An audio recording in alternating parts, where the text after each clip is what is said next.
Be an expert on withholding payroll taxes and create pay stubs? That's why I created Patriot Software, to help employers with 1 to 100 employees do their payroll correctly with pay stubs. Go to patriotsoftware.com. Use promo code RADIO and get 2 months of payroll free. That's patriotsoftware.com. patriotsoftware.com. Accounting and payroll. Keep your time and money. Names matter. Your name, the name you've made for yourself, and the name of the company you represent. Because of you, their names people can trust. That's why at 4imprint, every name and logo is printed with certainty.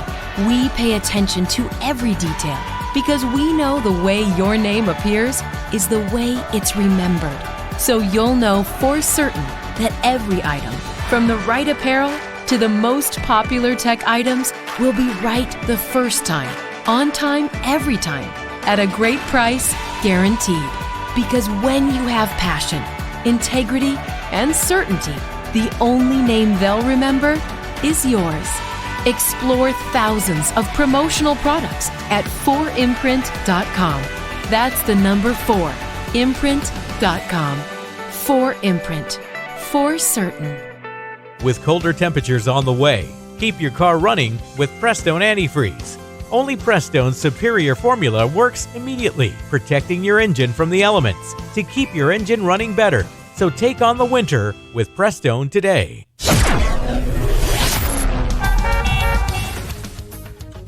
At 6:07 from the AM 560 Traffic Center, here's Jim Telemonte. There is rain in parts of the Chicago area this morning, allowing some extra following distance. Roadways are wet. Expressways are pretty light right now. We've seen a little congestion on the inbound Ryan, 79th, 71st. It's just a little bit of congestion, no more.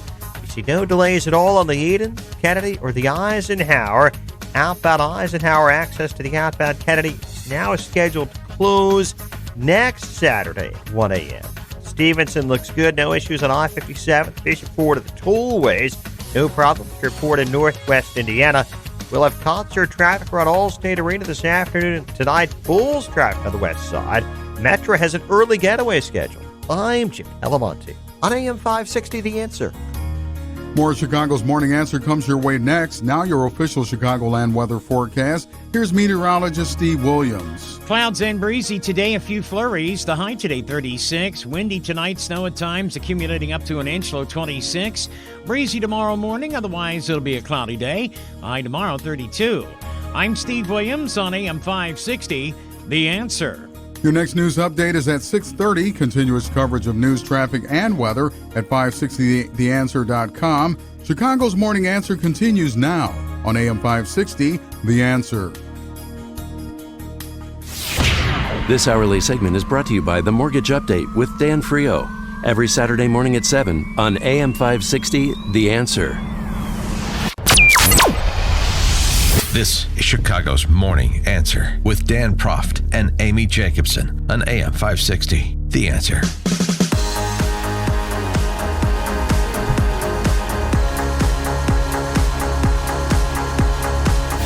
Top of the morning, Dan, and in for Amy this morning, Sean from Elmwood Park. And a big question in 2020 with the look ahead in the election year is, can we continue this love-hate relationship we have with China?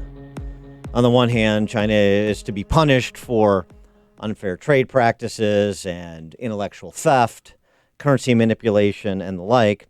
On the other hand, if the second most powerful economy in the world falters, that has a ripple effect throughout the international economic system, including the United States. We're not insulated from China faltering. Don't let the Republicans hear you say that. Well, so there's this interesting piece in Forbes about China's $13 trillion problem that's becoming everyone's problem. And it's not like the U.S. doesn't have problems that number in the trillions, too, like our unfunded entitlements and $23 trillion in debt. We'll get to it all with William Pesek, who is a Tokyo-based journalist, former columnist for Barron's and Bloomberg, author of the book Japanization, What the World Can Learn from Japan's Lost Decades. And he has written about China recently, so I want to get his insights on that. William, thanks for joining us. Appreciate it. Thanks. Glad to be here. So I guess see if am I asking the right question when I say can we continue this love-hate relationship with China as it pertains to trade specifically and human rights secondarily, while still wanting to prop them up for our own interests?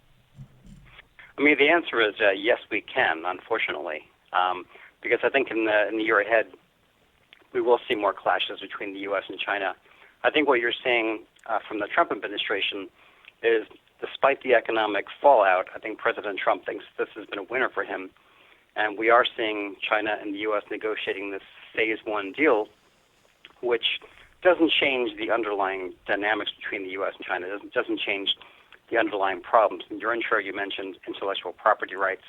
It doesn't make China a fairer trader when it comes to nations. And so what we're doing at the moment is we're treating the symptoms of the problem, not the underlying causes. And as President Trump sits down with China and starts talking about those underlying causes, I think we'll see more trade wars, not less.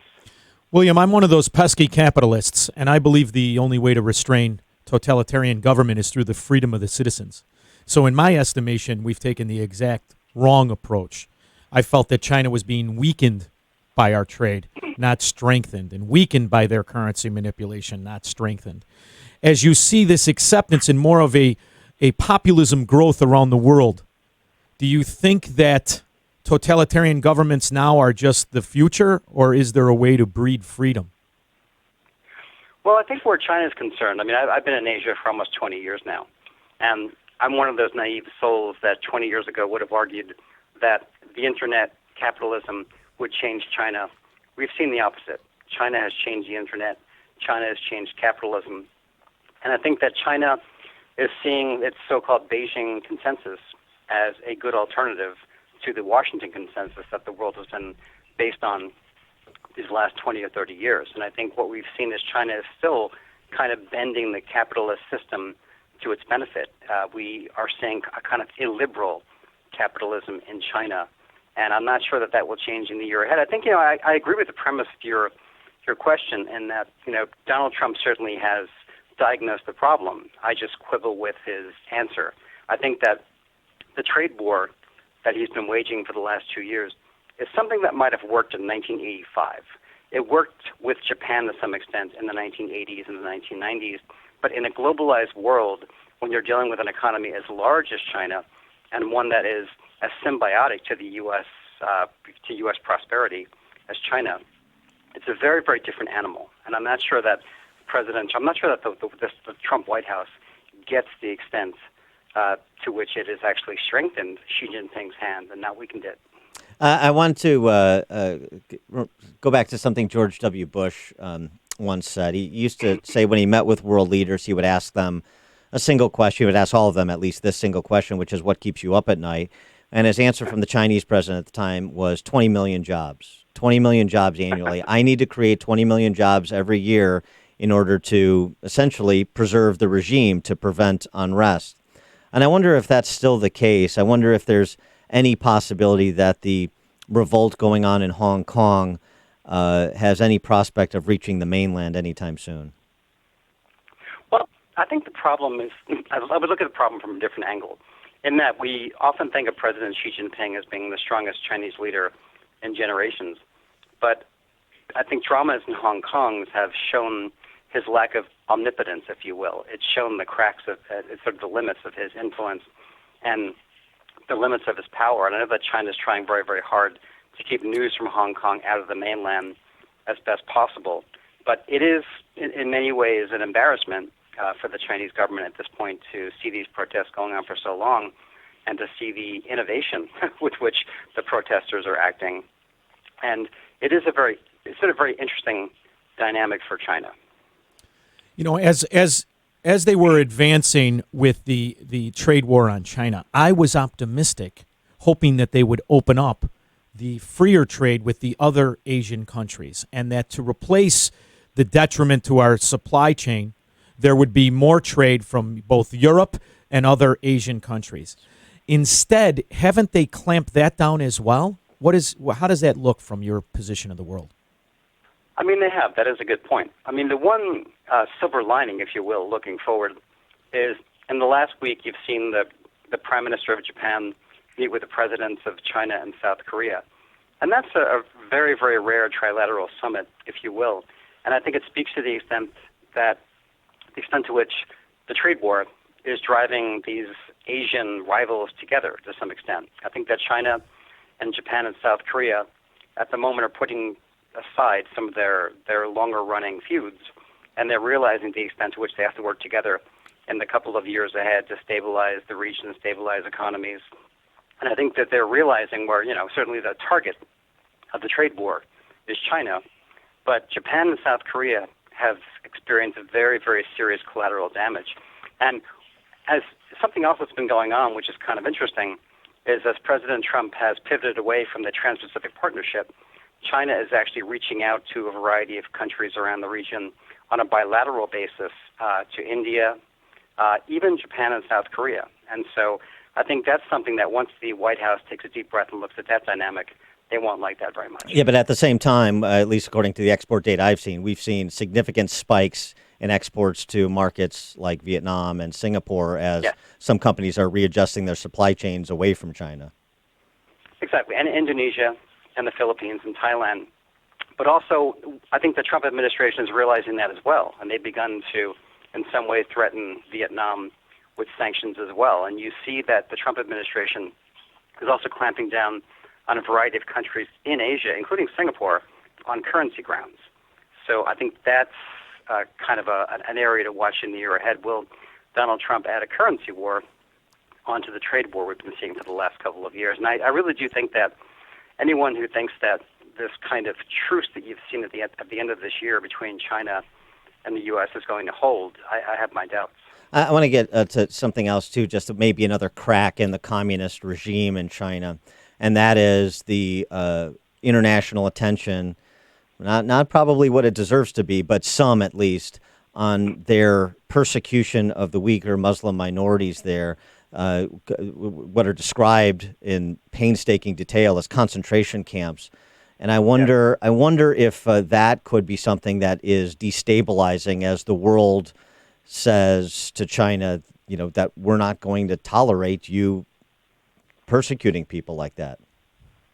I think that's the wild card for 2020. I mean, I think that in recent days when the leaders of Japan, South Korea, and China got together, there was an effort to raise the issue, but also an effort to not upset China to a great extent. The U.S. the Trump administration has been a bit inconsistent in their response to this. They've, on the one hand, spoken out against it from the State Department. On the other hand, the White House specifically has been pretty quiet. But I think that 2019 has been a difficult year for China's soft power. Part of the problem is Hong Kong. Part of the problem is the Uyghur issue that you're just referring to. And the other issue is Taiwan. Taiwan has an election coming up in January. And 6 months ago, basically the incumbent president was about neck and neck in the polls, and now she's pulling ahead. And so in some ways, what China's doing in Hong Kong is backfiring. Taiwanese are looking at this and saying, no thanks. I started out by referencing a piece you wrote about China's $13 trillion problem, that's its onshore bond market. I want to give you an opportunity to describe what that $13 trillion problem is and what its potential relevance to America is. Well, when you look at every financial crisis since the 1970s, they've all started in the debt market. Latin America in the 80s, Asia in the 90s, Wall Street in the 2000s. And when you look at, economists talk about this Minsky moment. That's when a debt and credit-fueled growth spurt ends badly. And the question is when China reaches that point. Will 2020 be that year?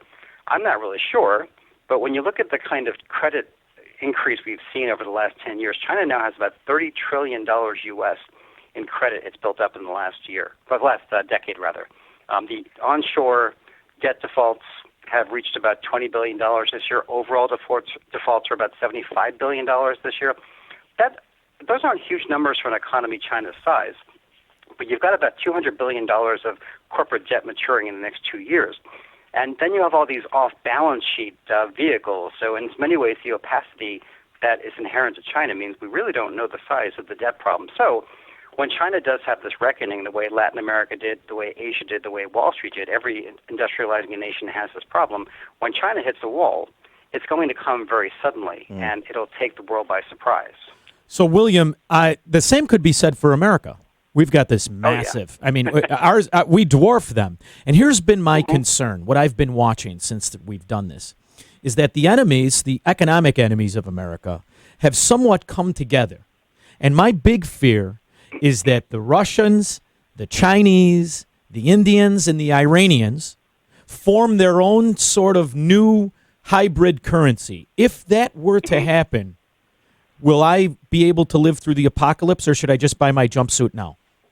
I often think I should also buy a farm in New Zealand and prepare for the worst. But yeah, I mean, it's a very good point. I think the nearer term problem, the problem in the nearer term, is the fact that America's bankers are in Asia. You know, Japan and China and South Korea and India together hold something like $2.5 trillion of U.S. treasuries.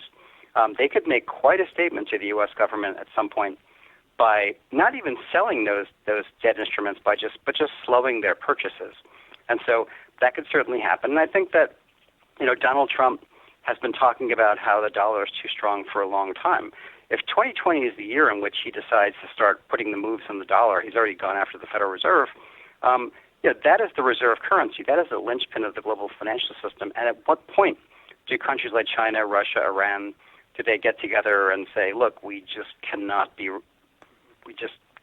beholden to the U.S. to this extent because we can't trust Washington anymore? I mean, this might be a bit of an extreme view on my part, but I do think it's something we have to watch out for. It's one of those things where, you know, be careful what you wish for.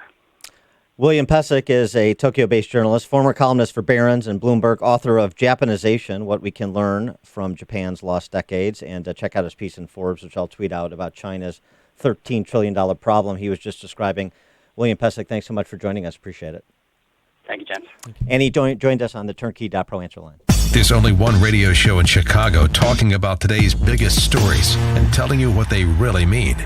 That show is this one, Chicago's Morning Answer on AM 560, The Answer. Balance of Nature's fruit and veggie capsules contain 100% vine-ripened fruits and vegetables, tested pure with no pesticides, fillers, or additives of any kind, and are the most effective whole food supplements on the market today. Fruits and vegetables are on an average 85% water. Balance of Nature uses cold vacuum technology to remove the water, leaving only the whole food. We don't use any heat, air, or light drying methods that damage nutrients. Our cold vacuum technology maintains 99% of the fresh fruits and vegetables' original nutritional value.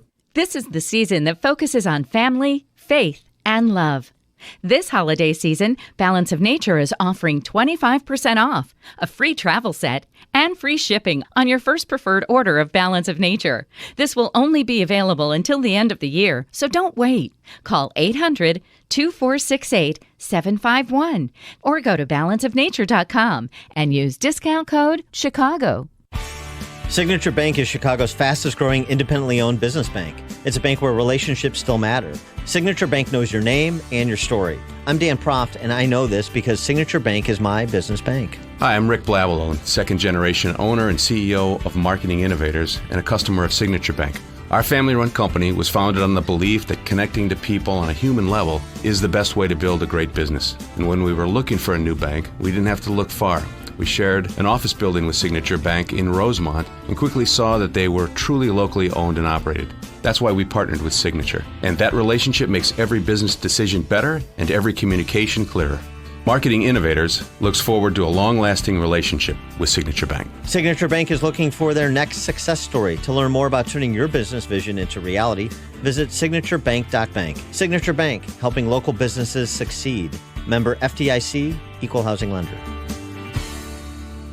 if you have pain, listen up, Dennis Prager here. You don't need to live in pain. Let me repeat that. You don't have to live in pain. Chronic pain is the worst, whether it's from an accident or pain that just develops. So Chicagoland, you're in luck. Dr. Ken Candido is one of the nation's most respected and successful pain doctors. He's been voted one of Chicago's best pain doctors several times. Bottom line, he's the pain doctor you need. Dr. Candido of Chicago Anesthesia and Pain Specialists will help you get off pain medication and all of its side effects. How? By finding the source of your chronic pain and fixing it. This is Ken Candido of Chicago Anesthesia Pain Specialists. Let's make you pain-free. Call Dr. Ken Candido and make an appointment with a cutting-edge, respected, and successful pain physician. Go to mypainchicago.com. That's mypainchicago.com. Thousands have been helped with their chronic pain, and you can be the next one. Get the phone number and all the info you need at mypainchicago.com. I'm Dan Proft. And I'm Amy Jacobson. And we want to tell you about an opportunity for you to promote your business and to make a difference this Christmas season. We're talking about our Food for the Poor Business Benefactor Program. We've partnered with Food for the Poor to feed thousands of families fleeing from the socialist crisis in Venezuela. These families are now in Colombia and are desperate. Food for the Poor is working with local partners at feeding sites to make sure these families survive. And your business can be a part of the solution. Become a Food for the Poor business benefactor by making a $2,500 tax-deductible donation to Food for the Poor. When you do that, AM 560 will give you 40 60-second commercials to air right here on AM 560 The Answer between 5 a.m. and 8 p.m. Monday through Friday at no additional cost to you. That's the best advertising deal in all of Chicago. To take advantage of this deal, just call Anjanette Netkowski at 847-472-8951. Again, that's 847-472-8951. One more time, the number 847-472-8951. AM 560, The Answer. Dan and in for Amy, Sean from Elwood Park, and this is the sort of story I say for when Sean from Elwood Park is in. Good one, I bet. Daily Star brings us this. Bodybuilder set to marry his sex robot girlfriend despite frequent arguments. Oh, arguments with it. Really? Yuri Tolochko? Yuri Tolochko from Kazakhstan. Oh, yeah. This is not a Borat send-up. This is revealed the couple has been invited on Russian TV to explore their relationship, his relationship with Margot. That's his fiancée. Mm-hmm. He shared backstage images of the couple's television appearance with the teaser message, "I won't spoil it, you'll find out at the right time." Really? He's been dating Margot for about 8 months. You see the selfies. I'll tell you, Margot's lovely. It's just him in lovely.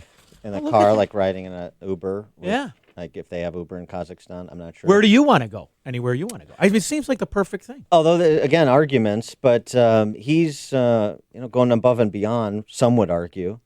Recently sending Margot to a clinic for plastic surgeons to make her prettier. Really? Because she claimed that the media appearances were making her feel insecure. Oh, I like it. So he's like Sirhan. Mm-hmm.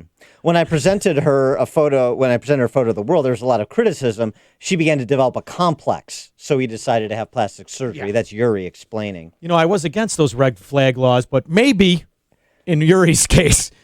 Yuri describing how their relationship has evolved. I figured you'd be interested. She's changed a lot. At first, it was hard to accept, but I got used to it later on. Her changes. Yeah. Uh-huh. See, I thought those vivid imaginations were only for us married people. I didn't think it was when you had the actual robot you needed an imagination as well. Now here again, I mean, she's not. She doesn't do everything. None of them do. According to Yuri, she does not know how to cook. Okay. But she does love Georgian cuisine. Her favorite dish is khinkali. Mm-hmm. Oh. As to her personality, she swears, but there's a tender soul inside as well. I think I like her. Have they come up with a crossbred between that and a Roomba? Because if you could hybrid a sex doll and a Roomba, now you've solved some problems. I'm trying to think exactly what you mean by that, but okay, sure. Right. Yeah. So, we've gone from the redefinition of marriage to celebrating the solygamy, marrying yourself, to now, I guess this is the next frontier. We're going to celebrate people marrying dolls. It's very nice. It's a Proft future. You've got Grubhub, sex dolls, and Roombas. What do you need, Prof? No. Imaginary families? Come on. No. Yuri and Margot. Just need one of those future dogs that you don't have to actually go home for. You really have to see the pictures to appreciate She's just how stunning. disturbing this is. She's stunning. And your enthusiasm over this, you don't need pictures for. And Because it's I'm equally married disturbing. 20 years, baby. I got all the excuses for that. You have none. Coming up at 6:36, we're going to talk to former State Senator Steve Rauschenberg, who's now the president of the 1,000-member TMA, the Technology and Manufacturing Association here in Illinois. Talk a little bit about the manufacturing renaissance that's happening in the Midwest, except Illinois, and how perhaps, maybe, somehow, some way, it could be visited upon our fair state. I'm impressed there's 1,000 of them. Now it's time to check the headlines with Perry Williams. Good morning. It's cloudy and 36 degrees in Chicago at 6:30 on AM 560. The Answer. The National Weather Service says a few periods of gusty snow showers and squalls are possible in today's forecast in Chicagoland. One round might coincide with parts of the evening commute. For tonight into early Tuesday, the Weather Service predicts much of northern Illinois will see 1 to 2 inches of snow. Strong and gusty winds could result in blowing snow, causing reduced visibility and slippery travel that could also impact the Tuesday morning commute. In other news, a vigil was held in Skokie last night following a stabbing attack at the home of a rabbi in Monsey, New York on Saturday night. A man was accused of stabbing 5 people at a Hanukkah party. The vigil in Skokie was held at the Old Orchard Mall. In Chicago, Mayor Lori Lightfoot said she was heartbroken for the victims of the attacks and said everyone of every faith deserves to worship free from fear. At least 24 apartment units were damaged from a fire in Griffith, Indiana on Sunday. Dozens of residents at the Park West complex were awakened by emergency responders around 4 a.m. yesterday. Everyone was able to get out safely. One firefighter reportedly suffered a minor injury. In sports news, Eddie Pinero drilled a 22-yard field goal with 10 seconds left to lift the Bears past the Vikes 21-19 in the season finale in Minneapolis. Bears head coach Matt Nagy says this is a great road win to end the year. What we're looking for is a reflection of ourselves as to how do we respond in those situations, and they did that. There's a lot of stuff that we can get better at in that game, but our guys, the mentality and the focus this week was a lot better than last week, and it's not easy to win on the road, and we did it. David Montgomery ran for 113 yards and a touchdown for the Bears, which ended the year at 8-8.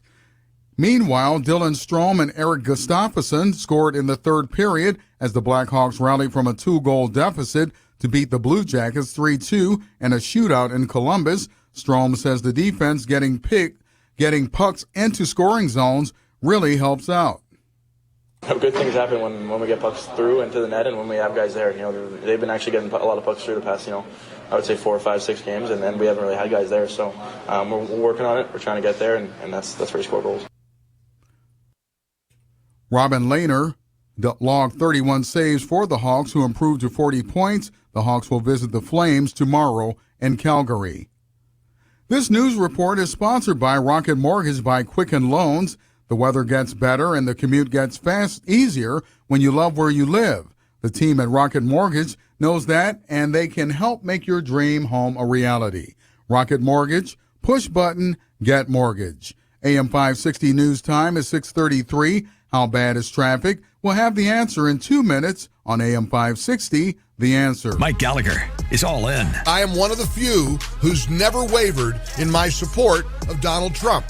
It's real simple. When you know that the alternative to Donald Trump is unthinkable in terms of our nation's economy, our military, our sovereignty, our borders, this is an easy call. This hasn't been hard for me. The Mike Gallagher Show, weekdays at 9, right before Dennis Prager at 11 on AM 560. The Answer. Balance of Nature, changing the world one life at a time. I just want to tell you that I can't believe what this has done, and I've only been taking it for, a couple of months?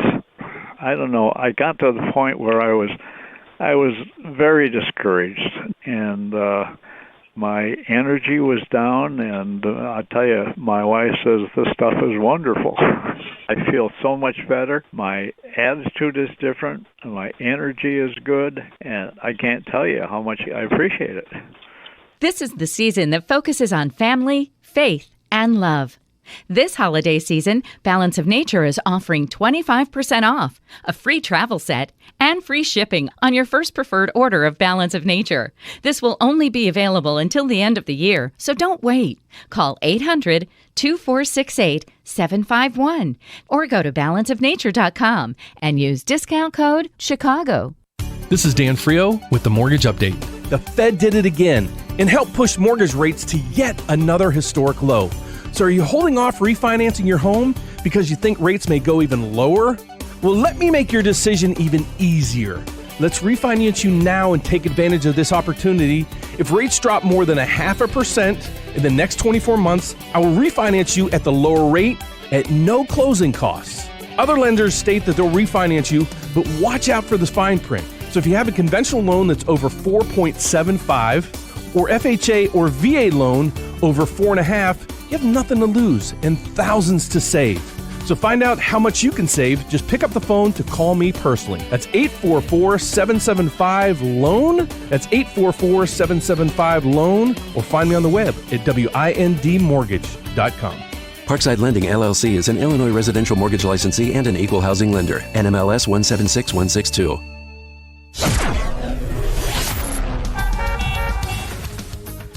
At 6:36 from the AM 560 Traffic Center, here's Jim Telemonte. In Waukegan, traffic signals are malfunctioning on Green Bay Road east of Washington. Also on Lewis at 10th Street. Carroll Stream got a crash on Gary at Elk Trail. Edens looks good. No delays to report on Kennedy right now. Inbound Eisenhower, traffic's congested. First Avenue to Des Plaines Avenue. 30 minutes either way between 390 and downtown. Inbound Stevenson. Tight Pulaski to Kedzie and Damon to the Ryan. 36 minutes, 3:55 to Lakeshore Drive. Inbound Ryan, got a 1 or 2 minute delay coming into downtown. I-57, Bishopport, okay. Northbound Lakeshore Drive at Wilson on the north side, there's a reported crash. Tollway traffic is light, no problems to report in northwest Indiana. And that's traffic. I'm Jim Telemonte on AM 560 The Answer. More of Chicago's Morning Answer comes your way next. Now your official Chicagoland weather forecast. Here's meteorologist Steve Williams. Clouds today, breezy, couple of flurries, high today 36. Windy tonight, some snow at times, accumulating a coating to an inch, low 26. Clouds and breezy for tomorrow, the high at 32. I'm Steve Williams on AM 560, The Answer. Your next news update is at 7 o'clock. Continuous coverage of news, traffic, and weather at 560theanswer.com. Now more of Chicago's Morning Answer on AM 560, The Answer. This hourly segment is brought to you by Papa Nicholas Coffee. Papa Nicholas Coffee, a family tradition since 1897. This is Chicago's Morning Answer. By the way, nice use of the word ancillary. Oh, can we put that on a magnet? Words with Amy? On AM 560. Your magnet will be Word with Amy. The Answer. Good morning, Dan, and in for Amy, and for Amy J. Not to be confused with Amy J. We've got the same inseam, and my legs are twice as hot. Yeah. Sean from Elmwood Park. And 2020, what promise does that hold for Illinois? I'm moving. Well, Go on! I don't know if that's something to be encouraged by or not encouraged by, but here's the thing. You've seen a bit of a manufacturing rebirth, particularly during the Trump years, but even coming out of the Great Recession, the resurgence of manufacturing jobs in the Midwest, significant manufacturing renaissance in places like Michigan and the rest of the Midwest. Less so Illinois. I've got the title for this next story. Golly, why would that be? Not even populism could save Illinois manufacturing. What do you think? Well, it's. I think it's particularly a state and local problem, right? It's the difference between the state and local policies, say here versus say Indiana or even Michigan or Wisconsin or Iowa or Missouri or Kentucky, and so on and so forth. In addition to the flight, so a lot of those people leaving are people that are entrepreneurs, maybe people that have business interests here. Maybe they're winding down those business interests or relocating them elsewhere, or when they expand, they're expanding elsewhere. So is there anything that can be done to stem the outflow of productive people and productive capacity? Illinois, are you all filled up on stupid, or are you thirsty for more? New slogan? Steve Rauschenberger is the president of the 1,000-member Technology and Manufacturing Association. This is the small to mid-size, a lot of family-owned businesses, multi-generational businesses. Technology and Manufacturing Association. He's a former state senator, a gubernatorial candidate. He may have been the last person in the General Assembly who could do 8th grade math. And now he owns a moving company? He's got a piece about the reforms that are needed to have Illinois follow in the footsteps of some of its Midwest neighbors when it comes to manufacturing expansion. We'll discuss that with him now. Steve, thanks for joining us. Appreciate it. Good morning. It's great listening to you guys. That John is they have better legs than Amy, huh? Yeah, you should see him, Steve. Go ahead. You want to put that to the test. But talk about theater of the mind. Ooh. So, Steve, you're probably going to be more optimistic than you can tell we are, but give us some things that not only we should do, I mean, because a lot of the things are relatively straightforward, particularly for our audience. We know what we should be doing that we're not, but what are the things that can actually be done to improve the environment for the small to mid-sized manufacturer? Well, asking me what can actually be done in the political process in Illinois is kind of a trap. I'm kind of looking at this next General Assembly with a great deal of interest. I mean, have the sheep down there had enough of Madigan? I mean, are we going to see some kind of changes in their attitude about allowing their leadership to drive the state of Illinois right into the bridge abutment, or are they going to continue and pretend somehow that simply raising taxes solves their problems? Illinois suffers because we're not competitive with other states, and the manufacturers who are functioning in Illinois have to compete on a worldwide stage.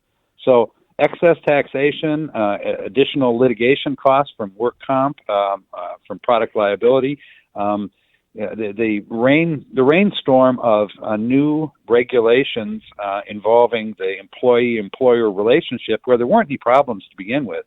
But Springfield seems to think that they need to regulate and have the Illinois Department of Human Services adjudicate every dispute between an employer and employee. Those all cause manufacturers to rethink what they're doing. And yet they refuse to change direction, and in fact, they are doubling down on the very problems that have caused manufacturers and small businesses to flee. But here's an important I was looking at this before you came on. In the last 15 years, how many manufacturers have moved into Illinois that have not been subsidized? I don't know, but not very many. And most of what they call moving in is headquarters staff.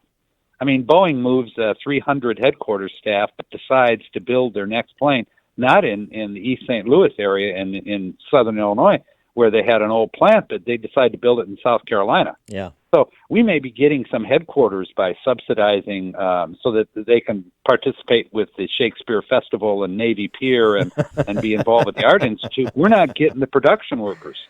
I do like the Shakespeare Festival. We're not getting the middle-class jobs. Yeah, I mean, I do like it, but Finally, Prof can wear his clothes in public. Sure, exactly. Troll the boards with the bard. Here's the thing. I just want to seize on one thing specifically. You talked about one topic area, and that's something that may, I don't know if it's any more doable, frankly. I'm trying to find something to be optimistic about, but with how the trial lawyers dominate the financing of the Democrat Party here, I don't know. But again, the judicial hellhole report that was put out by the Tort Reform Association finds, as usual, Cook County as well as the Metro East down by St. Louis are three of the worst counties in the country when it comes to jackpot justice. They report excessive tort costs to the Illinois economy result in $4.5 billion in annual direct costs and 81,000 jobs when the dynamic effects are considered. In the Chicago, Naperville, Elgin Metro alone, that's $3.8 billion and 68,000 jobs. In other words, us being the state of Illinois being a judicial hellhole, being a haven for plaintiffs' attorneys, is resulting in these sort of GDP and jobs losses. But is that something that should be front and center in terms of the line of argumentation made to the assembled bettors in Springfield? Well, it's been a 20-year argument without a lot of victories for the business community, for the job creators, and for the middle-class workers. It seems like jackpot justice doesn't cost anybody anything, but it actually costs us all a lot. I mean, the hollowing out of the west side of Chicago, the south side of Chicago, the violence and the crime is all a direct result of job losses in those areas. Those used to be prime manufacturing areas. TMA used to have lots and lots of members in the south and west side of Chicago, but they can't survive in that kind of judicial situation with tort, with workman's comp, with regulation, minimum wage, and then the crime. If we really want to fix the social ills of the Chicago metropolitan area, the solution is not just more cops. Okay, it's jobs and middle class opportunity for people, so that a gun and the drug trade is not their only future. But Steve, with a system that is already set up, where people who contest their property taxes, and should they get a lowering of their property taxes, that is cast upon the commercial industries. With a system that's set up that picks and chooses winners and losers, they only really need to pick a winner when we, in fact, are all the loser, and these costs are depressed and thrown onto commercial businesses. And then you have these neighborhoods where 50% of them in Broadview and Maywood and Bellwood, they don't pay their property taxes because they pretty much abandoned the property while not officially filing corporate bankruptcy. When these chickens come home to roost, what does that look like for the homeowners in the adjacent and those areas? And how much longer before the realization happens and we just say it's calamity? Well, it is. It's catastrophic for those people. Those are the citizens of the state of Illinois that have been abandoned by their state reps and their state senators because of their fealty to the trial lawyers, to the unions, and to Mike Madigan. I mean, until the voters wake up and throw out some of these bums and connect the crime, the problem, the job loss, the catastrophe, the collapse of the Chicago public schools to the people they're electing, I don't know how we fix things. I keep thinking that, this train's going to hit the wall soon. Now, there's going to be some survivors and we can rebuild, but it's not going to get better until people realize the cause of the problems. With respect to the manufacturing sector, again, specifically, one of the laments I hear a lot is the difficulty in finding workers, the difficulty in finding, and not even necessarily skilled workers, just reliable individuals who will show up to be trained so they can become skilled workers and make a pretty darn good wage by comparison in so doing. It seems to me that this is another sort of underappreciated cost of the flight from the Chicago metro area is you have that the labor pool that used to be one of our comparative advantages is quickly dissipating. That's true, and I think some of that blame lies with school systems that are focused on college debt and four-year degrees that result in people ending up as baristas with philosophy degrees instead of pointing young people toward middle-class careers.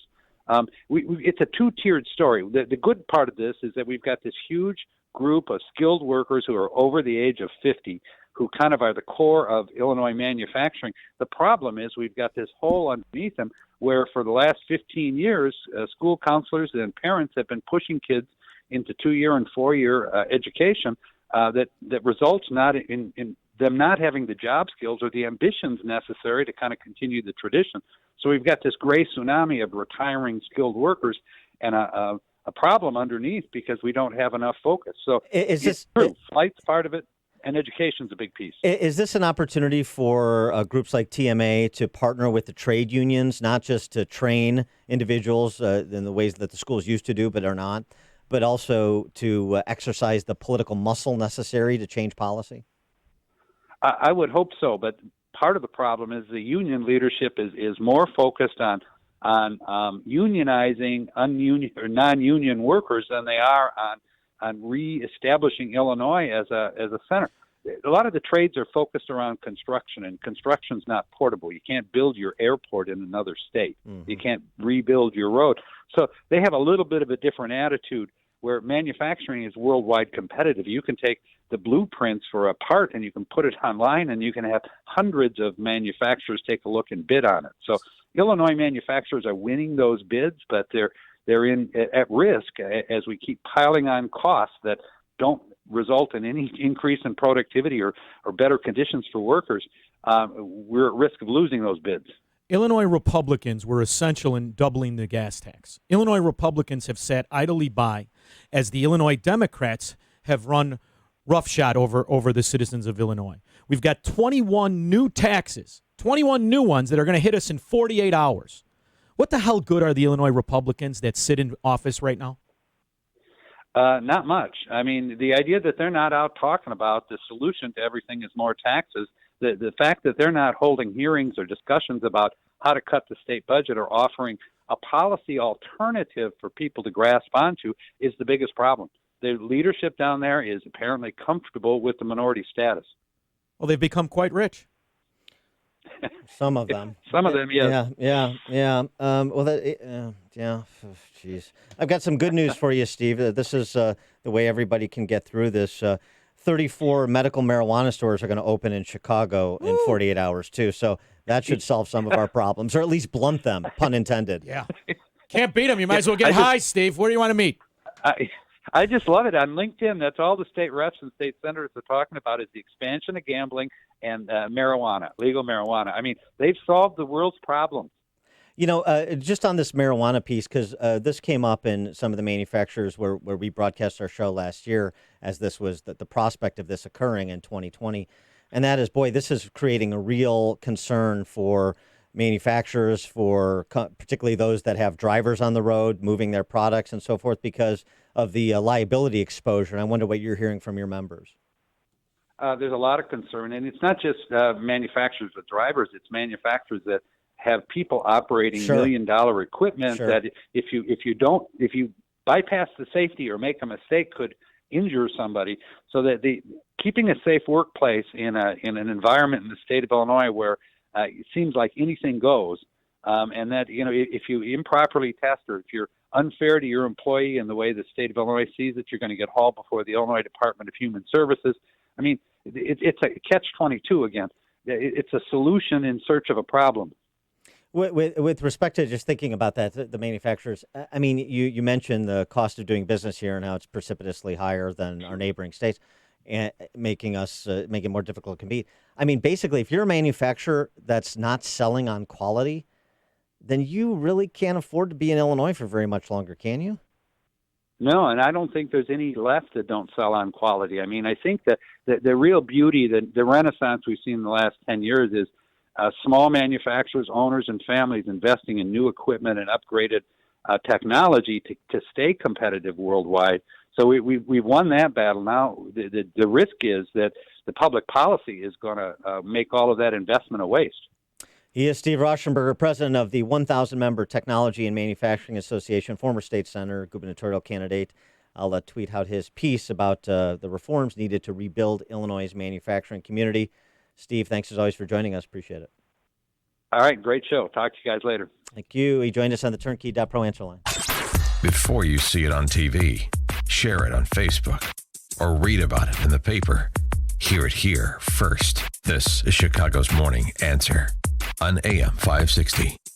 The Answer. The Lou Dobbs Financial Report is brought to you by Signature Bank, helping local businesses succeed. Visit signaturebank.bank for your commercial banking needs. I'm Keith Peterson for Lou Dobbs. Small businesses in California facing pressure from new law. DC Newseum closes tomorrow, and UPS expects big returns on Thursday. Those stories next. I'm Bobby Richards with today's 1-Minute Money Report. The New York Times recently reported on an unusual way Americans are making money. They found over 10,000 people who broke the golden rule of investing and became millionaires. The stories included people from all walks of life, including writers, professional bowlers, and blues guitarists, even a set of grandparents. We broke the golden rule of investing and turned $16,000 into $2 million. And here's one person who agrees with what they're doing, Warren Buffett. He says blindly following Wall Street's gold golden rule is just protection against ignorance. And Alexander Green, perhaps the top stock picker in America, told his 140,000 followers that if they break this rule, they can retire on just one investment. His video immediately went viral. You can view it for yourself at onestockretirement.com and decide if you should break the golden rule too. Again, that's onestockretirement.com. If your retirement isn't what you want it to be, go see what 10,000 people have already used to become millionaires. Brought to you by the Oxford Club. A new California law goes into effect this week. It makes it harder for companies to treat workers as so-called independent contractors. The new regulations will force small businesses both inside and outside the state to change their approach to freelancers and for-hire staffers such as drivers for Uber or Lyft. UPS is predicting January 2nd will be its biggest shipping day as gifts are exchanged and returned. After 11 years, Washington's Newseum will be closing its doors for the last time tomorrow. Opened in 2008, the museum that celebrated our free press was a victim of its paid admissions. The museum staff says that in the end, it couldn't compete for visitors with many other D.C. exhibitions, like the Smithsonian, which offers free admission. Please join us for Lou Dobbs tonight at 7 and 10 Eastern on the Fox Business Network. This is the Lou Dobbs Financial Report. Balance of Nature, changing the world one life at a time. I love the products. I haven't had a cold since I've started. My grandkids get sick all the time, and I don't catch what they have. I'm going to be 68 tomorrow, and I'm in great shape, and I'm very grateful. I know the balance of nature, the simplicity of it, and the purity of it has just been a tremendous blessing for me. This is the season that focuses on family, faith, and love. This holiday season, Balance of Nature is offering 25% off, a free travel set, and free shipping on your first preferred order of Balance of Nature. This will only be available until the end of the year, so don't wait. Call 800-2468-751. That's 800-2468-751. Or go to balanceofnature.com and use discount code Chicago. At Quicken Loans, our 17,000 team members know that home is so much more than a house. That's because our clients tell us all the time. Hey, this is Jay Farner, CEO of Quicken Loans, and we want to help you save money on your mortgage with some of the lowest refinancing rates ever. Rates are historically low. You may be able to reduce your rate and save money on your monthly mortgage payment right now. Pay off some credit card debt or put some money towards that new bathroom or kitchen you've always wanted. The rate today on our 30-year fixed-rate mortgage is 3.99%. APR 4.23%. That's right, 3.99%. While we can't predict what will happen in the future, we do know that rates have dropped and now is the time to save money on your mortgage. Call us today at 800-QUICKEN or go to rocketmortgage.com to learn how refinancing now may be the right mortgage solution for you. That's 800-QUICKEN or go to rocketmortgage.com. Rates subject to change. Pay 2% fee to receive this discounted rate. Call for cost information and conditions. Equal housing lender. Licensed in all 50 states. NMLS number 3030. Eyes Right Open is a 501c4 organization that's committed to making America great today, tomorrow, and forever. Be part of something great and join them today. We are working on the issues of the day right now, so buckle up and get ready for the future. Our show will lead you to the promised land of the beauty of life, liberty, and the pursuit of happiness. You will take command of the world around you instead of the constant barrage of lies, innuendos, and fake news. Take control and get ready as our country needs you. The commies are coming. The progressives are coming. The liberals are coming. Join us every Saturday night at 5 p.m. starting in January to learn how to win and make America great today, tomorrow, and forever.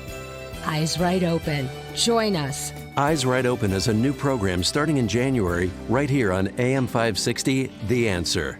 Daily stress is a big deal. Fact is, the terrible impact of stress is very deadly and shortens our lives. Stressed individuals attract diseases, just like blood in the water attracts sharks. Hi, this is Dr. David Kolbaba. I'm the show host of Health Quest Radio, the longest-running health news and science show in Chicago. And for over 33 years, we share practical concepts from a natural healthcare perspective to minimize the need for all those dangerous drugs and risky surgeries. Today, it's our dirt-cheap adrenal stress index test. No blood, just spit. Most people flunk on their first go-around, signaling adrenal gland distress. And then following our stress-busting strategies, most individuals pass their second test with flying colors. So if you can spare a little spit, call and purchase your first dirt cheap adrenal stress index test, and we'll hold that same special low price for your follow-up test. Call 800-794-1855. You can't get any cheaper than dirt cheap. 800-794-1855. And be sure to tune into Health Quest Radio this Saturday morning at 11. You love listening to AM 560 The Answer. How would you like to work for us? If you have experience in sales, we'd love to talk to you. You already understand our mission and what we do, so now maybe you'd like to join our team.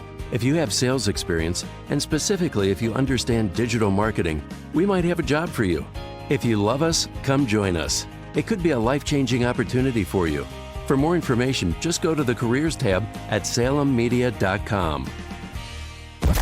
It's news, opinion, insight. It's AM 560, The Answer. WIND, Chicago. He's a domestic terrorist.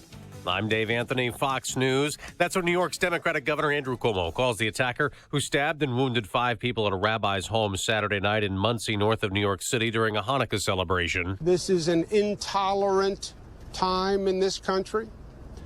We see anger, we see hatred exploding. Grafton Thomas, charged with attempted murder, held on $5 million bail. Thomas was arrested shortly after the attack after a witness took a picture of his truck's license plate and gave it to police.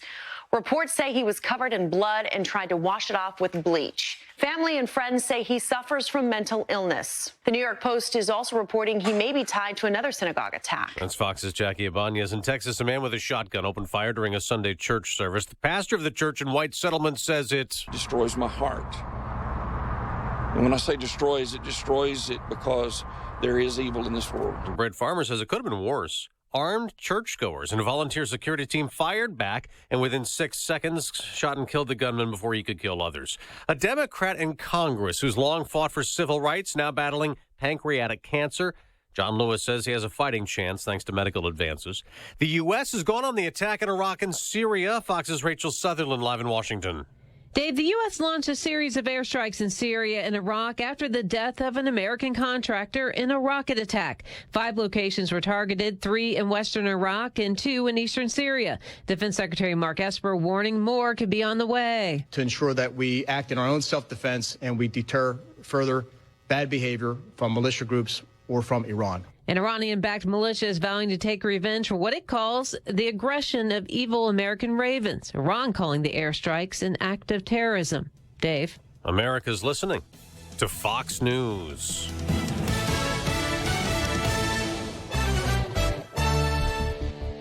Good morning. It's cloudy and 35 degrees in Chicago at 7:02 on AM 560 The Answer. I'm Perry Williams. Chicago police plan to reveal their safety plan for New Year's Eve today. Police brass say they will deploy an additional 1,300 officers across the city. Just this weekend, at least 5 people were killed and 20 others hurt in shooting incidents. Meanwhile, police say a 61-year-old man and another man who tried to help him were beaten and robbed by a group of people last night at a CTA Red Line station in downtown Chicago. Detectives believe the older victim was riding the train when up to 6 to 10 people started harassing him. The man got off the train at Staten Lake, and the group followed him to the street. The victim was then shoved and then punched. A 21-year-old tried to help the man, and then the group started attacking him too.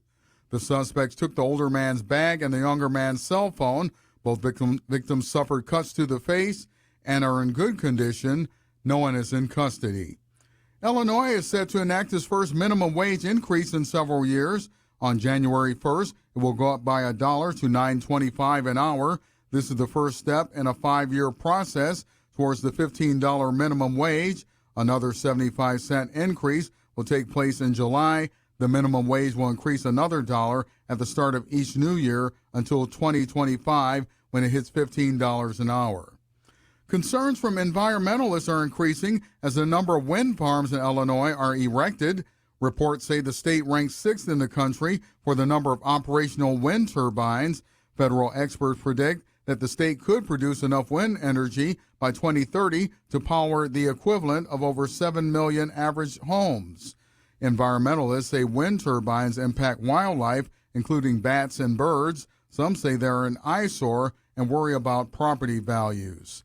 This news report is sponsored by Discover. Want to hear something amazing? Discover matches all the cash back you earn at the end of your first year automatically. With no limit to how much they'll match, millions of Americans are getting their cash back match.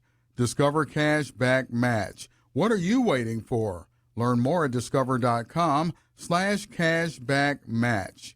AM 560 News Time is 7:04. Where are the cars this morning? We'll have the answer in 2 minutes on AM 560. The Answer. Do you own or run a thriving business in the Chicagoland area? Have you overcome obstacles to make your business what it is today? If that's your business, then AM 560 The Answer wants to tell your story on the AM 560 Business Tour 2020, presented by Signature Bank. Chicago's Morning Answer with Dan Proft and Amy Jacobson will be broadcasting live from businesses all around Chicagoland, telling the stories of thriving, successful businesses. If that's you, tell us about it. Go to bankbusinesstour.com and submit your information. That's bankbusinesstour.com. With PatriotSoftware.com, accounting and payroll, keep your time and money. Mike Capel here, serial entrepreneur. I began paying employees in 1988. I would handwrite checks and say, here you go, don't cash it until Tuesday. But a teenage employee said his dad wanted to see his pay stub. Pay stub? We don't have pay stubs. Get back to work. He said, Dad works for the government, and state law requires that I receive a pay stub. Crud! Now I'm supposed to be an expert on withholding payroll taxes and create pay stubs? That's why I created Patriot Software, to help employers with 1 to 100 employees do their payroll correctly with pay stubs. Go to PatriotSoftware.com, use promo code RADIO, and get 2 months of payroll free. That's PatriotSoftware.com. PatriotSoftware.com, accounting and payroll, keep your time and money. Message and data rates may apply. Individual results vary. Exclusions apply. Contacts and glasses are such a hassle. I'd love to finally get LASIK, but... I'm going to stop you right there. If you want LASIK, then the LASIK Vision Institute has officially taken away everything standing in your way. Isn't LASIK expensive? Not at the LASIK Vision Institute. We're offering dramatically low prices, as low as $220 per eye, and an absolutely free consultation. See for free if LASIK is right for you by texting LIKE to 350350. But I'm really busy. A text only takes seconds. The LASIK procedure typically only takes 15 minutes, and most patients can get back to work the following day. The LASIK Vision Institute uses the latest FDA-approved LASIK technology that helps the majority of patients achieve 20/20 vision for as little as $220 per eye. Dr. Greenberg has performed 75,000 laser eye surgeries and is one of the most experienced LASIK surgeons in Chicago. What's that text again? Text LIKE to 350350. That's LIKE to 350350 to schedule your free consultation today. With colder temperatures on the way, keep your car running with Prestone Antifreeze. Only Prestone's superior formula works immediately, protecting your engine from the elements to keep your engine running better. So take on the winter with Prestone today. At 7:07 from the AM 560 Traffic Center, here's Jim Telemonte. We are seeing mild delays on some of the expressways on this Monday morning. Inbound Kennedy, traffic's tight. Kimball to Fullerton, we're looking at a 23-minute travel time. O'Hare to downtown, outbound fine at 20. The 8-inch looks good. Inbound Eisenhower, traffic soggy from Ashland to Burns Circle. It's 30 minutes, 390 to downtown, outbound fine at 29. Inbound Stevenson, you're looking at a 1 or 2 minute delay from Damon to the Ryan. Inbound Ryan, traffic slow 83rd to 71st, and Canalport to the Burns Circle. It's 19 minutes, 95th to downtown, outbound fine at 15. You see no significant delays on I-57 at the Bishop Ford Freeway. Tollways are light, no problems to report in northwest Indiana. And that's traffic. I'm Jim Talamonte on AM 560 The Answer. More Chicago's Morning Answer comes your way next. Now your official Chicagoland weather forecast. Here's meteorologist Steve Williams. Clouds and breezy today, a few flurries. The high today 36. Windy tonight, snow at times accumulating up to an inch, low 26. Breezy tomorrow morning, otherwise it'll be a cloudy day. High tomorrow 32. I'm Steve Williams on AM 560, The Answer. Your next news update is at 7:30. Continuous coverage of news, traffic, and weather at 560theanswer.com. Chicago's Morning Answer continues now on AM 560, The Answer. This hourly segment is brought to you by the IRS Radio Hour with Stephen Leahy. Every Sunday afternoon at 5 on AM 560, The Answer. This is Chicago's Morning Answer with Dan Proft and Amy Jacobson on AM 560, The Answer.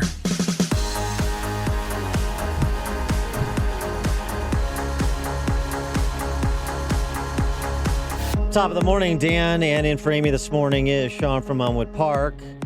And the Trump administration sent a little bit of a New Year's message to Iran, carrying airstrikes against Shiite militia groups in Iraq and Syria yesterday. 3 of the Hezbollah militia's locations in Iraq and 2 in Syria, including weapons storage and command facilities. Officials saying the strikes came in response to an attack on Friday in which more than 30 rockets were fired at an Iraqi military base near Kirkuk, killing a U.S. contractor, wounding 4 U.S. troops.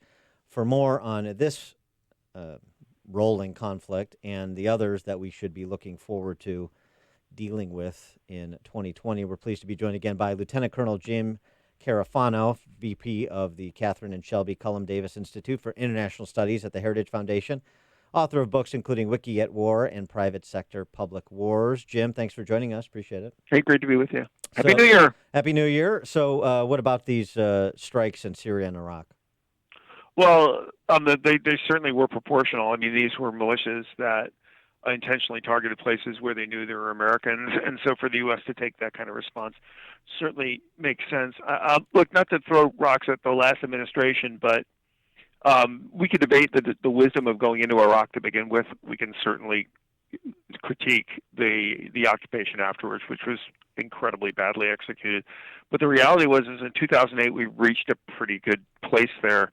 And the Obama administration came in, did a quick drawdown.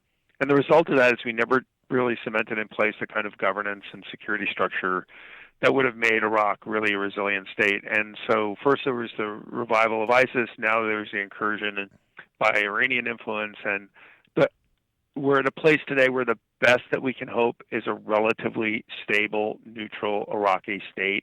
And that right now is very much an open question. In other words, it being an Iranian ally, essentially, or being an Iranian surrogate state. Right. I mean, Iran really has tried a full court press in Iraq, which, look, if you just think about this, they fought a decade-long war. I mean, even many of the people that died in that war were Iraqi Shias fighting against a Shia regime in Iran. So even within the Shia community, there's not a desire to essentially be a vassal state of Iran. So there's a real struggle going on here. It's super complicated. So you'll have that going on. You have the Kurdish, which is interesting, where the Kurds are just kind of sitting on the sidelines watching this whole thing, trying to stay out of the way. So this will be something that continues to make news throughout the year because both sides are going to be pushing back and forth for the soul of the Iraqi nation. James, unfortunately, I've been paying attention to this for a long time, right? So I'm disgusted. As you said, you could go back, you could go back to the 50s, for God's sake, and what we've been doing in the Middle East. It's just one mistake after the next. And now there's the release of these Afghanistan papers, right? Which from all accounts looks like we've been lied to by the guys who are in charge. I mean, is that a fair assessment? $1 trillion are missing. Yeah, no, I don't think so. First of all, I wouldn't say that our Middle East policy has been a mitigated disaster.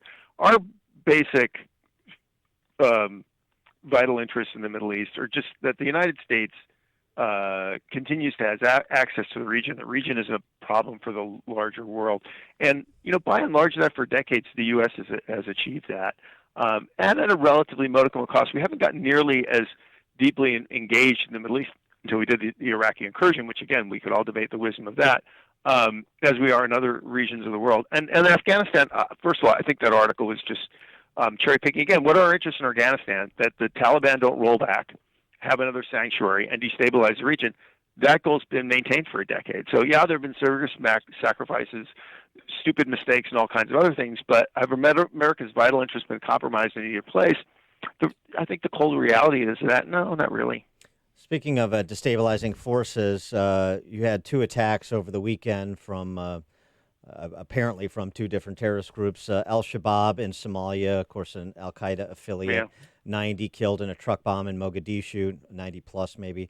And then ISIS beheading 11 Christian hostages in Nigeria and announcing that was vengeance for the death of al-Baghdadi. So give us your handle on Al-Qaeda and ISIS in the coming year. Well, this is, Africa is going to be problematic. So Nigeria, the big problem here is, I think, is really the inept response from the Nigerian government, which has been pathetic. So that's going to be an ongoing problem. Somalia has slipped backwards, which is deeply troubling. I think the big news story is Libya, and it's not just ISIS and Al-Qaeda. You have the intrusive influence of Turkey, the Russians. The problem is all these people have enough power to meddle. None of them really have enough power to kind of take over or fix the problem. And the result of that is it just creates discord. And that opens spaces for the ISIS and Al-Qaeda of the world. So it's hard to see a scenario where North Africa doesn't continue to be a troubled region that attracts a lot of attention over the next year. So the reality is we're just going to be involved in the Middle East for 100 years then. I mean, the reality is we're just not going anywhere, right? Well, here's the way I explain it. The United States is a global power with global interests, and what connects the United States to the rest of the world is Europe, the greater Middle East, and the Indo-Pacific. And U.S. interest is basically those areas, not the land of milk and honey, not that you kill every terrorist, but that they're basically stable. And if you think about in a forest fire scenario, all we want is we don't want the forest fire. So, you may have to go in, put out some small fires and stuff. You just can't walk away. But yeah, I think the U.S. is going to be engaged in all 3 of those regions. I think the question is, and to your point, because I think your point is exactly right, how do you do this in an intelligent, sustainable, rational way where we're not trying to be the world's policeman and solve every problem, and we're investing enough to protect our interests, but we're not investing so much that we're draining our own national power and wealth and needlessly sacrificing lives? That's exactly the right question. So it really calls for a bit of probity, and this is going to be a year where that's never more important because it's a highly politicized year. So every time something happens one way or another, people are going to scream, get all the way in or get all the way out, which probably neither of those is the right answer. Where is some place that we should be looking that not much attention is being paid to, at least through the media filter at present? I mean, of course, North Korea, China, the Middle East, the places we've talked about and will continue to talk about, but someplace else that should be on our radar that's not getting the attention it deserves. Well, of course, I think Libya is really the not sufficiently covered story, and really a trouble spot that really has potential to ripple through. Algeria is another country right next to Libya that's worth watching. I think in Latin America, the Venezuelan story is far from over, and which way Venezuela tips is going to significantly impact the politics of Latin America in years to come. Also important to watch is a very important election in Taiwan, where I think the Taiwanese people have looked at what's going on in Hong Kong and are about to be bringing a government that's resoundingly anti-Chinese.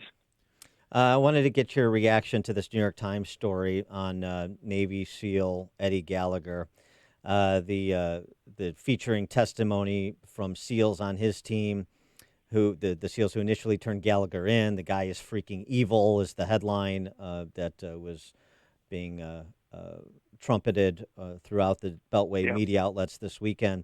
Of course, this is a controversial figure, not just for that reason, but because he was essentially absolved of his the crimes against the charges against him by President Trump, and it was the basis over which the former Navy Secretary resigned.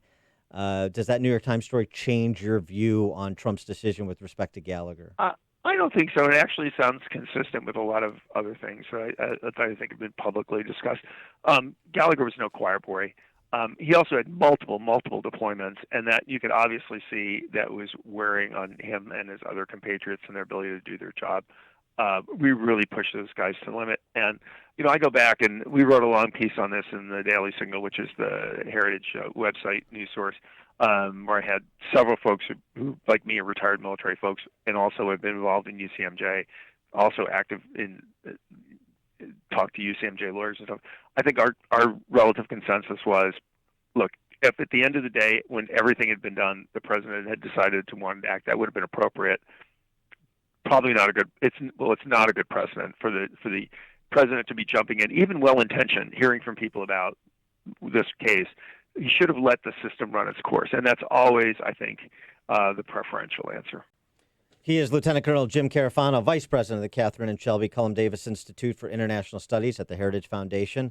Jim, thanks as always for joining us. Appreciate it. Hey, thanks for having me. Great show. Keep it up. Thank you. Enjoy the weather. Get out the sunscreen. It's Illinois, Jim. Hey, it's Illinois, 50, Jim. It was 52 yesterday or something like that. And he joined us on the Turnkey.Pro answer line. Connect with Dan and Amy on the AM 560 The Answer mobile app. Just text the word app to 64636 to download the app today. Hi, it's Amy Jacobson, and I have an exclusive offer for our listeners just in time for the holidays. If you buy a set of Giza cotton sheets from MyPillow, you'll get a second set free, 2 for 1. Not only that, but you'll get free shipping. If you add anything else to your order, like MyPillows, mattress toppers, towels, anything, those items will ship free too. And you can get deep discounts on all MyPillow products, but you have to use the promo code AMY. I love MyPillow. I can't sleep without it. And I just started sleeping with my brand new Giza cotton sheets, and I'm sleeping so much better. All products have a 60-day money-back guarantee and a 10-year warranty. So go to MyPillow.com, click on the radio listener special box, and get 2 sets of Giza cotton sheets for the price of 1, plus free shipping on your entire order. That's MyPillow.com. Click the radio specials box and enter the promo code AMY. Or call 800-489-0201. MyPillow.com, promo code AMY. I'm Dan Proft. And I'm Amy Jacobson. And we want to tell you about an opportunity for you to promote your business and to make a difference this Christmas season. We're talking about our Food for the Poor Business Benefactor Program. We've partnered with Food for the Poor to feed thousands of families fleeing from the socialist crisis in Venezuela. These families are now in Colombia and are desperate. Food for the Poor is working with local partners at feeding sites to make sure these families survive. And your business can be a part of the solution. Become a Food for the Poor business benefactor by making a $2,500 tax-deductible donation to Food for the Poor. When you do that, AM 560 will give you 40 60-second commercials to air right here on AM 560 The Answer between 5 a.m. and 8 p.m. Monday through Friday at no additional cost to you. That's the best advertising deal in all of Chicago. To take advantage of this deal, just call Anjanette Netkowski at 847-472-8951. Again, that's 847-472-8951. One more time, the number 847-472-8951. Hi, this is Dan Frio with the Mortgage Update. Is the lack of having enough money in the bank holding you back from buying a home? The state of Illinois is helping first-time home buyers with this issue with a program you can only get through a limited number of lenders that's hand-picked by the state, and I'm one of those preferred lenders. This program is a grant up to $10,000 to help you with your down payment and also cover closing costs. Stop paying your landlord's mortgage and get on the path to buying your own home. Since this is a grant program, funding can run out at any time, so call now and reach out to me personally. Just pick up the phone and call 844-775-LOAN. That's 844-775-LOAN to reach me personally, or visit me on the web at windmortgage.com. That's windmortgage.com. Parkside Lending, LLC is an Illinois residential mortgage licensee and an equal housing lender. NMLS 176162. Balance of Nature, changing the world one life at a time. This is better than I expected. You guys, your customer service and everything, you guys are great. Yeah, you're the best company out there as far as nutrition goes, I think. And the commercials, you know, they talk about it, but a lot of times it's like, I don't know if it really gives it true justice of what this really is. People need to know this is maybe the most amazing product I've ever tried. You can just feel the energy. It's so pure. It tastes so good. I'm just blown away by it. It's amazing.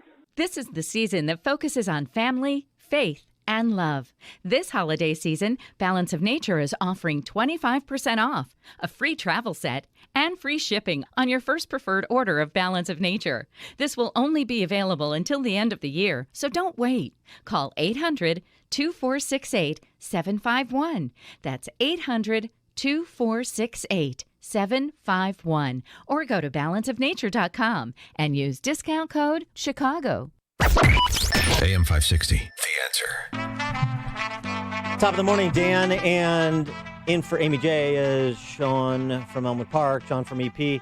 And Joe Biden was before the Des Moines Register editorial board recently, and he was very clear on what he would do if he was subpoenaed to testify in the impeachment trial in the Senate. Do you stand by your earlier statements that you wouldn't comply if you were subpoenaed to testify in an impeachment trial before the Senate? Correct. And the reason I wouldn't is because it's all designed to deal with Trump doing what he's done his whole life, trying to take the focus off him. The issue is not what I did. Not a single person, not one single person, even that Doug Giuliani and his compatriots, have said I did anything other than my job. Not going to comply. Will not comply. Is that putting yourself above the law? Follow-up question. Doesn't that position you as if you're defying a subpoena, putting yourself above the law? Well, look, the grounds for them to call me would be overwhelmingly specious. But so I don't anticipate that happening anyway. But what it would do if I went, let's say I voluntarily just said, let me go make my case. What are you going to cover? You guys, instead of focusing, you're going to cover for 3 weeks anything I said. And he's going to get away. What? You guys buy into it all the time. Not a joke. Think about it. As we say in my church, examine your conscience. All right, I'm going to examine it, and Joe Biden examined his. You heard him there. Look, it's a misdirection play. I'm not going to play Trump's game. I would not comply. And then he tweeted out, I want to clarify something I said yesterday. In my 40 years in public life, I've always complied with a lawful order, and in my 8 years as VP, my office, unlike Donald Trump and Mike Pence, cooperated with legitimate congressional oversight requests. So he is going to comply. You know, one of those customary Biden 180-degree misstatements. Starting to agree with that Ezekiel Manuel. Which is to say what? Oh, 75 and out. Just gone. Get him out. Joe Biden, 312-642-5600, turnkey.pro answer line, 64636DA, turnkey.pro text line. Should the Senate move forward with the impeachment trial, sans the delivery of the articles from the House, from Pelosi to McConnell? Should they move on with this, whether they want to call any witnesses, including Joe Biden or not? Or should they wait, and if Nancy Pelosi doesn't want to deliver the articles, you don't get no Coke. There is no impeachment trial. You know what I liked about his answer is the conviction that he gave exactly two separate answers with the exact same conviction. Conviction of a liar will be the name of his biography. Well, also, I mean, the idea, I said this is white. I'd like to clarify what I meant is it's black. Let me be That's not a clarification. Just start off the lie with, let me be very clear. I mean, it's just beautiful, baby. Yeah, that's signaling that you're about to be lied to. Exactly. It's like when someone says, I'll be honest with you. That's when the lie is coming. But what about this? Do you want to see this impeachment trial? Do you want to see them move on? If Pelosi is going to play possum with this, hoping that somebody delivers her a stronger case than she currently has, or so that they can, as Kim Strassel argues in the Wall Street Journal, so that the Democrats continue to jawbone as they were on the Sunday talkies. Oh, it's a rigged trial. It's unfair. And so if McConnell doesn't comply with our demands, Schumer's demands for these witnesses and these protocols, then it would be rigged and unfair. They just want to continue to prosecute that line of argumentation. So why doesn't McConnell, as Strassel argues, and run it and get on with it and be done with it? How much longer till we get to that Korean parliament where they could start slapping each other? That's what I want to implement now. Okay, short of that, now answer my question. Do you want to see a trial, or do you want to just say if Pelosi isn't going to deliver them, then we're not going to have a trial? I want to see a trial. I mean, I know that's probably not the popular argument, but I want to see a trial. But here's the other thing. I also am aware it's not a court of law. It is a political process. There is a benefit to being the majority. If they want to dismiss it on its face, then dismiss it. And let this be what it is really always intended to be, what it's been since day one. It is campaign fundraising and a campaign rally cry. If you were a Republican, you're a Republican. This hasn't dissuaded you in any way. If you're a Democrat, this has shored up your opposition. And what it's made the people understand is that we are so political that the reality of things don't matter anymore. Well, just yeah, the way it's it a little bit is. more complicated that because you have some people that don't identify with either party, and they, at least according to the polling I've seen of late, are decidedly against impeachment. So they haven't made the case to those that don't, that aren't dyed in the wool R or D. So that's a problem for the Democrats. It's probably one of the reasons why there's some reconsideration of just exactly how to move this along, or frankly, to not move this along. And they made the gamble. Let them pay the consequence. The other thing here, too, is, yes, and Jason Riley from the Wall Street Journal made this point the other day. Yeah, I expect Mitch McConnell to be as political as Nancy Pelosi was. What's the surprise there? And one other wrinkle here that's not being mentioned, Mitch McConnell doesn't preside over the trial. Chief Justice Roberts does. Yeah. So now I would challenge the Democrats to say, well, Chief Justice Roberts, the gentleman who authored the opinion that saved Obamacare. Saved Obamacare. You don't believe in his impartiality as the judge in the trial? Because he's the presiding judge. So, I think there should be some Republican pushback, but I'm compelled by Strassel's argument about moving this along, even as much as David Brooks and others are saying that Democrats would be wise to get this over with as soon as possible and move on to the 2020 election. It's overshadowing their candidates for president. They haven't persuaded the middle, all of those arguments. But, just because David Brooks and some on the center left are saying it doesn't mean that it's necessarily in the best interest of the Trump administration. Right, because they're not wanting to act in the best interest of the Trump administration. So they're encouraging Republicans to do something maybe they shouldn't do. Maybe they should do precisely what Strassel argues, which is we have our own constitutionally derived authority, the Senate does, in this matter, and we're going to use it here. And it would, I think, undermine the legitimacy of the House even further to say, we'll go ahead and exercise our authority, do our job, and even if you're having second thoughts about the job that you did. I think that puts them in a stronger position, and it makes them the moving party that says, now let's focus on the 2020 election and the substantive things that impact the quality of your life. They don't want to focus on the 2020 election. Their candidates are weak and feckless, and they know it. So they're trying to slow play this because they need the anger. They cannot have the reality in focus. Coming up at 7:37, should we abolish the police? But now we check the headlines with Perry Williams. Good morning. It's snowing at 35 degrees in Chicago at 7:31 on AM 560 The Answer. Police say there have been 5 deaths and about 30 people wounded in gun violence over the weekend in Chicago. 3 of those shootings were on Friday, while police say 2 more came on Sunday morning in Brighton Park and the heart of Chicago. Meanwhile, Chicago police released images Sunday of a man who may have been involved in a fatal stabbing in the city's Inglewood neighborhood. The CPD says this man was seen with the victim, Antonio Lopez Jr., on West 63rd Street on November 7th. Anyone with information is asked to call Area South detectives. Parking your vehicle in the West Loop will become more expensive in 2020. Parking rates are going to jump to more than double the price at existing meter spaces, up to $4.50, and the city is planning to install a dozen more meters on streets that currently have free parking.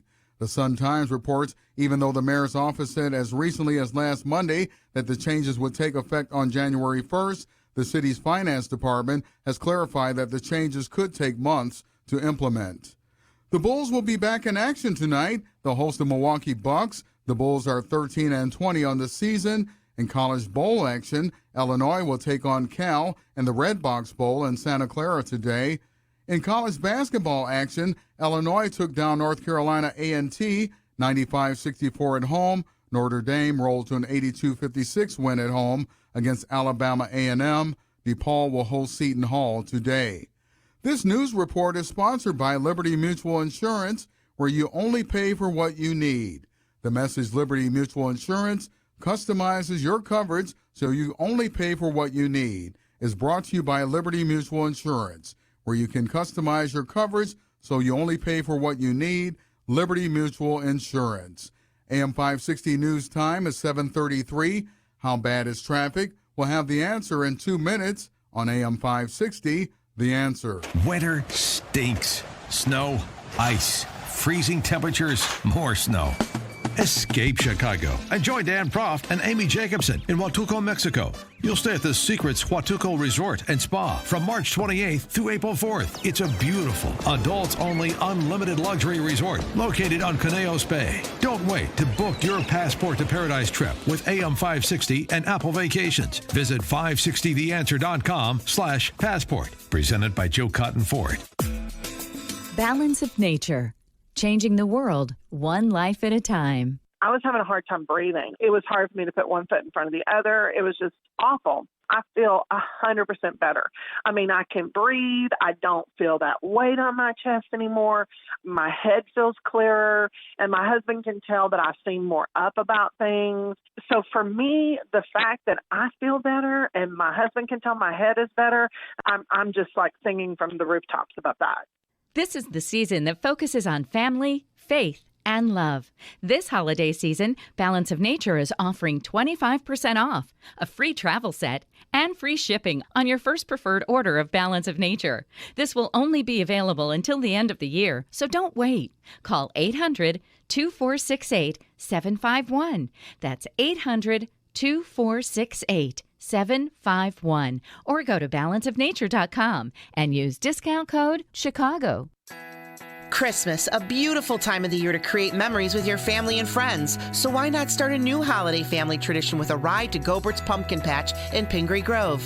Experience the wonder of their annual Christmas light show. From the cozy comfort of your vehicle, you'll drive through a path featuring over 2 million dazzling LED lights choreographed to your favorite holiday tunes. Tickets are available at the entrance or purchase in advance at GobertsPumpkinPatch.com. Entry fee is $5 per person or a max of $20 per car. Special rates are available for oversized vehicles. Open 6 nights a week, close on Mondays. Be sure to visit GobertsPumpkinPatch.com for hours and details. Look for the glow of the lights off I-90 and Route 47. Follow Gobert's Pumpkin Patch on Facebook for up-to-date information and events. And if Santa brings you an engagement ring, let Gobert's help arrange a magical wedding experience right on the farm. From the Gobert's family to your family, wishing you a Merry Christmas and a Happy New Year.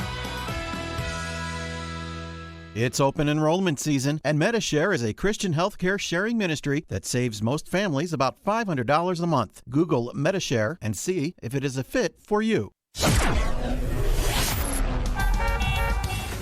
At 7:36 from the AM 560 Traffic Center, here's Jim Telebonte. A winter mix of rain and snow is a travel factor this morning. At the moment, there are no real major delays on the expressways and tollways, but there is a crash just reported on the inbound Stevenson to Pulaski. Traffic is also a little heavy Damon to the right. We're looking at about 2 or 3 minutes worth of delays. Speeds are reduced somewhat due to the conditions. Edens to Kennedy have no significant congestion at the moment. About Eisenhower, tight spots from 1st Avenue to Des Plaines Avenue and Ashland to the Burn Circle. 31 minutes, 390 to downtown. How about it's okay? On Ryan, you've got a 5-minute delay from the Stevenson to downtown. I-57, Fishy Ford looking good. Tollways are quiet. Northwest Indiana as well. I'm Jim Telemonte on AM 560 The Answer. More of Chicago's Morning Answer comes your way next. Now your official Chicagoland weather forecast. Here's meteorologist Steve Williams. Clouds today, breezy, couple of flurries, high today 36. Windy tonight, some snow at times, accumulating a coating to an inch, low 26. Clouds and breezy for tomorrow, the high at 32. I'm Steve Williams on AM 560, The Answer. Your next news update is at 8 o'clock. Continuous coverage of news, traffic, and weather at 560theanswer.com. Now more of Chicago's Morning Answer on AM 560, The Answer. This hourly segment is brought to you by Papa Nicholas Coffee. Papa Nicholas, great coffee, period.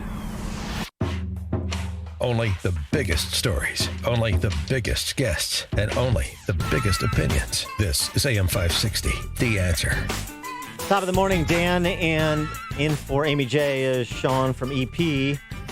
And the question is, does Bret Stephens over at the New York Times, does he have the formula to beat Trump in 2020? Bret Stephens arguing that you don't need a sword to beat Trump, you need soap. Nearly 3 years into Donald Trump's presidency, America needs a hard scrub and a deep cleanse. It needs to wash out the grime and grease of an administration that every day does something to make the country feel soiled. That's one of those words, soiled, like moist, that I just Who's going to do it? The human reaction. stain Joe Biden? 312-642-5600, Turnkey.pro answer line, 64636DA, Turnkey.pro text line. Here's Stephen's prescription.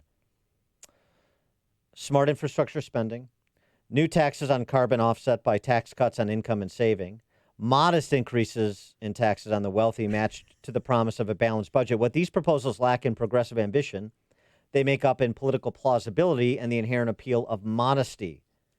Too much of today's left is too busy pointing out the ugliness of the Trumpian right to notice its own ugliness, its censoriousness, nastiness, and complacent self-righteousness. Stevens is saying, look, you've got 3/4 of America saying the economy's good and I expect it to continue to be good. I'm optimistic. The progressive left values are not mine. And the catastrophic predictions about the Trump administration have not come to pass, so I don't believe you. And rather than huge gambits in the face of that disposition of the electorate, Stevens argues, huge gambits like, say, a $30 trillion government takeover of health insurance, for example, deindustrializing our economy, for example, rather than those huge gambits, do the small sort of new center, I should say DLC, like the old DLC from the 1990s, Bill Clinton, Democratic Leadership Council, the moderate, centrist Democrat, small things with modesty, and then you can focus on people's uncomfortableness with so much of what Trump says, if not what he does, and that's how you beat him. You know, it's funny to watch because I argue with Trump, and you know this. I argue with Trump on I guess they would call it on the right of his positions. I don't think he's capitalist enough. I don't think he's liberty orientated enough. But one thing I clearly recognize, what he has done is thrown the Democrat Party into absolute turmoil because he's taken the workers in that party. He's taking the union members and he has brought them to the Republican Party. Now, what I would like to see him do is take them further towards freedom and capitalism. But the reality is I need him to stay in this position because as you listen to these absolute and total communists, at best, socialists admittedly, you realize we cannot afford to have the Democrats take charge of it. Well, I mean, this is what Stevens is pointing to. I mean, this story out over the weekend: wages for rank and file workers rising at the quickest pace in more than a decade, and even faster than for their bosses, a sign of the tight labor market. Pay for the bottom 25% of wage earners in America rose 4.5% in November as compared to a year earlier. Wages for the top 25 earners rose only 2.9% by comparison. So you have the rising tide lifting all boats and, frankly, lifting the smaller boats more quickly. And this is a real headwind for the Democrats. And what's their response? Mayor Pete, decriminalize all drugs. And then look at the other ones. Look at Tom Steyer. He is telling you we're going to deindustrialize America. He's basically said, we're going to eliminate all oil production. That's it. It'll be great. We're just going to live like the Russians did in 1913. This is the best they have to offer. It's a shame. And Stevens, who's a never Trumper, right, and he became sort of a center leftist after being sort of a center rightist at the Wall Street Journal for so many years when he moved over to the New York Times. But so again, he's not completely in touch with what's going on. But he certainly sees that the socialist lurch of the Democrat Socialist Party is a death knell, at least in 2020. But listen to what he writes about the candidates, the erstwhile challengers. Mike Bloomberg has the financial wherewithal to make Trump's wealth seem nearly trivial. Well, yeah, just about everybody's wealth seemed trivial with the exception of, Bill Gates and Warren Buffett. Joe Biden has the life experience to make Trump's attacks seem petty. I'm not so sure about that. What is Joe Biden's life experience? 50 years in public office? He's done nothing. And everything he's said for 50 years, if you look at everything he's said when it comes to issues, he is literally 100% wrong. From his foreign policy beliefs to his economic, he has never been right, and he's the best they can produce. And Stevens goes on, the key to beating Trump is to treat him as a non-entity, as the non-entity he fundamentally is, writes Stevens. Focus a little bit less on talking to him or at him and talk past him a bit more. When the goal is to wash your hands of something bad, you don't need a sword. Soap will do. So we just need a little rinse off in 2020, and you can usher in a Mannequin Pete or an Amy Klobuchar somehow, or Joe Biden, or a Comrade Bernie, or a Chief Warren, and so long as they'll do something modest. Here's the other problem with with Stevens' prescription. If they pivoted right now, any of the front runners, all of the front runners, if they pivoted right now to do what he said, well, how could anybody trust that? What is, I mean, obviously Bernie Sanders is never going to do that because he is a apparatchik. Warren, I mean, she's got 60 white papers with every socialist dream under the sun in painstaking detail.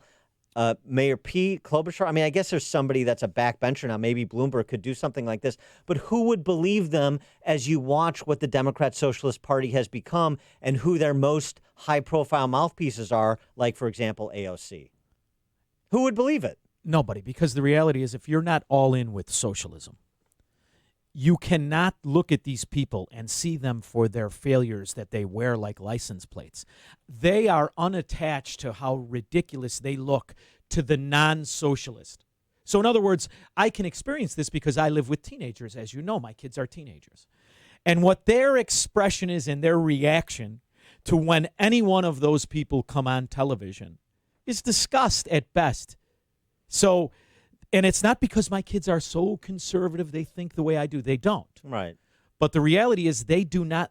It doesn't look to a non-political person where they want Elizabeth Warren and her schemes planning out life. They want Bernie, who looks like he needs his diaper changed, in charge of anything. They want Pete Buttigieg, who, you know, you'd lock the door if he walked up to your car, telling him what to do. It's just the reality of things. That's what they can't figure out. For as much as they reject Trump, there is something in his character that makes you not afraid of him, even if you want to poke fun at him.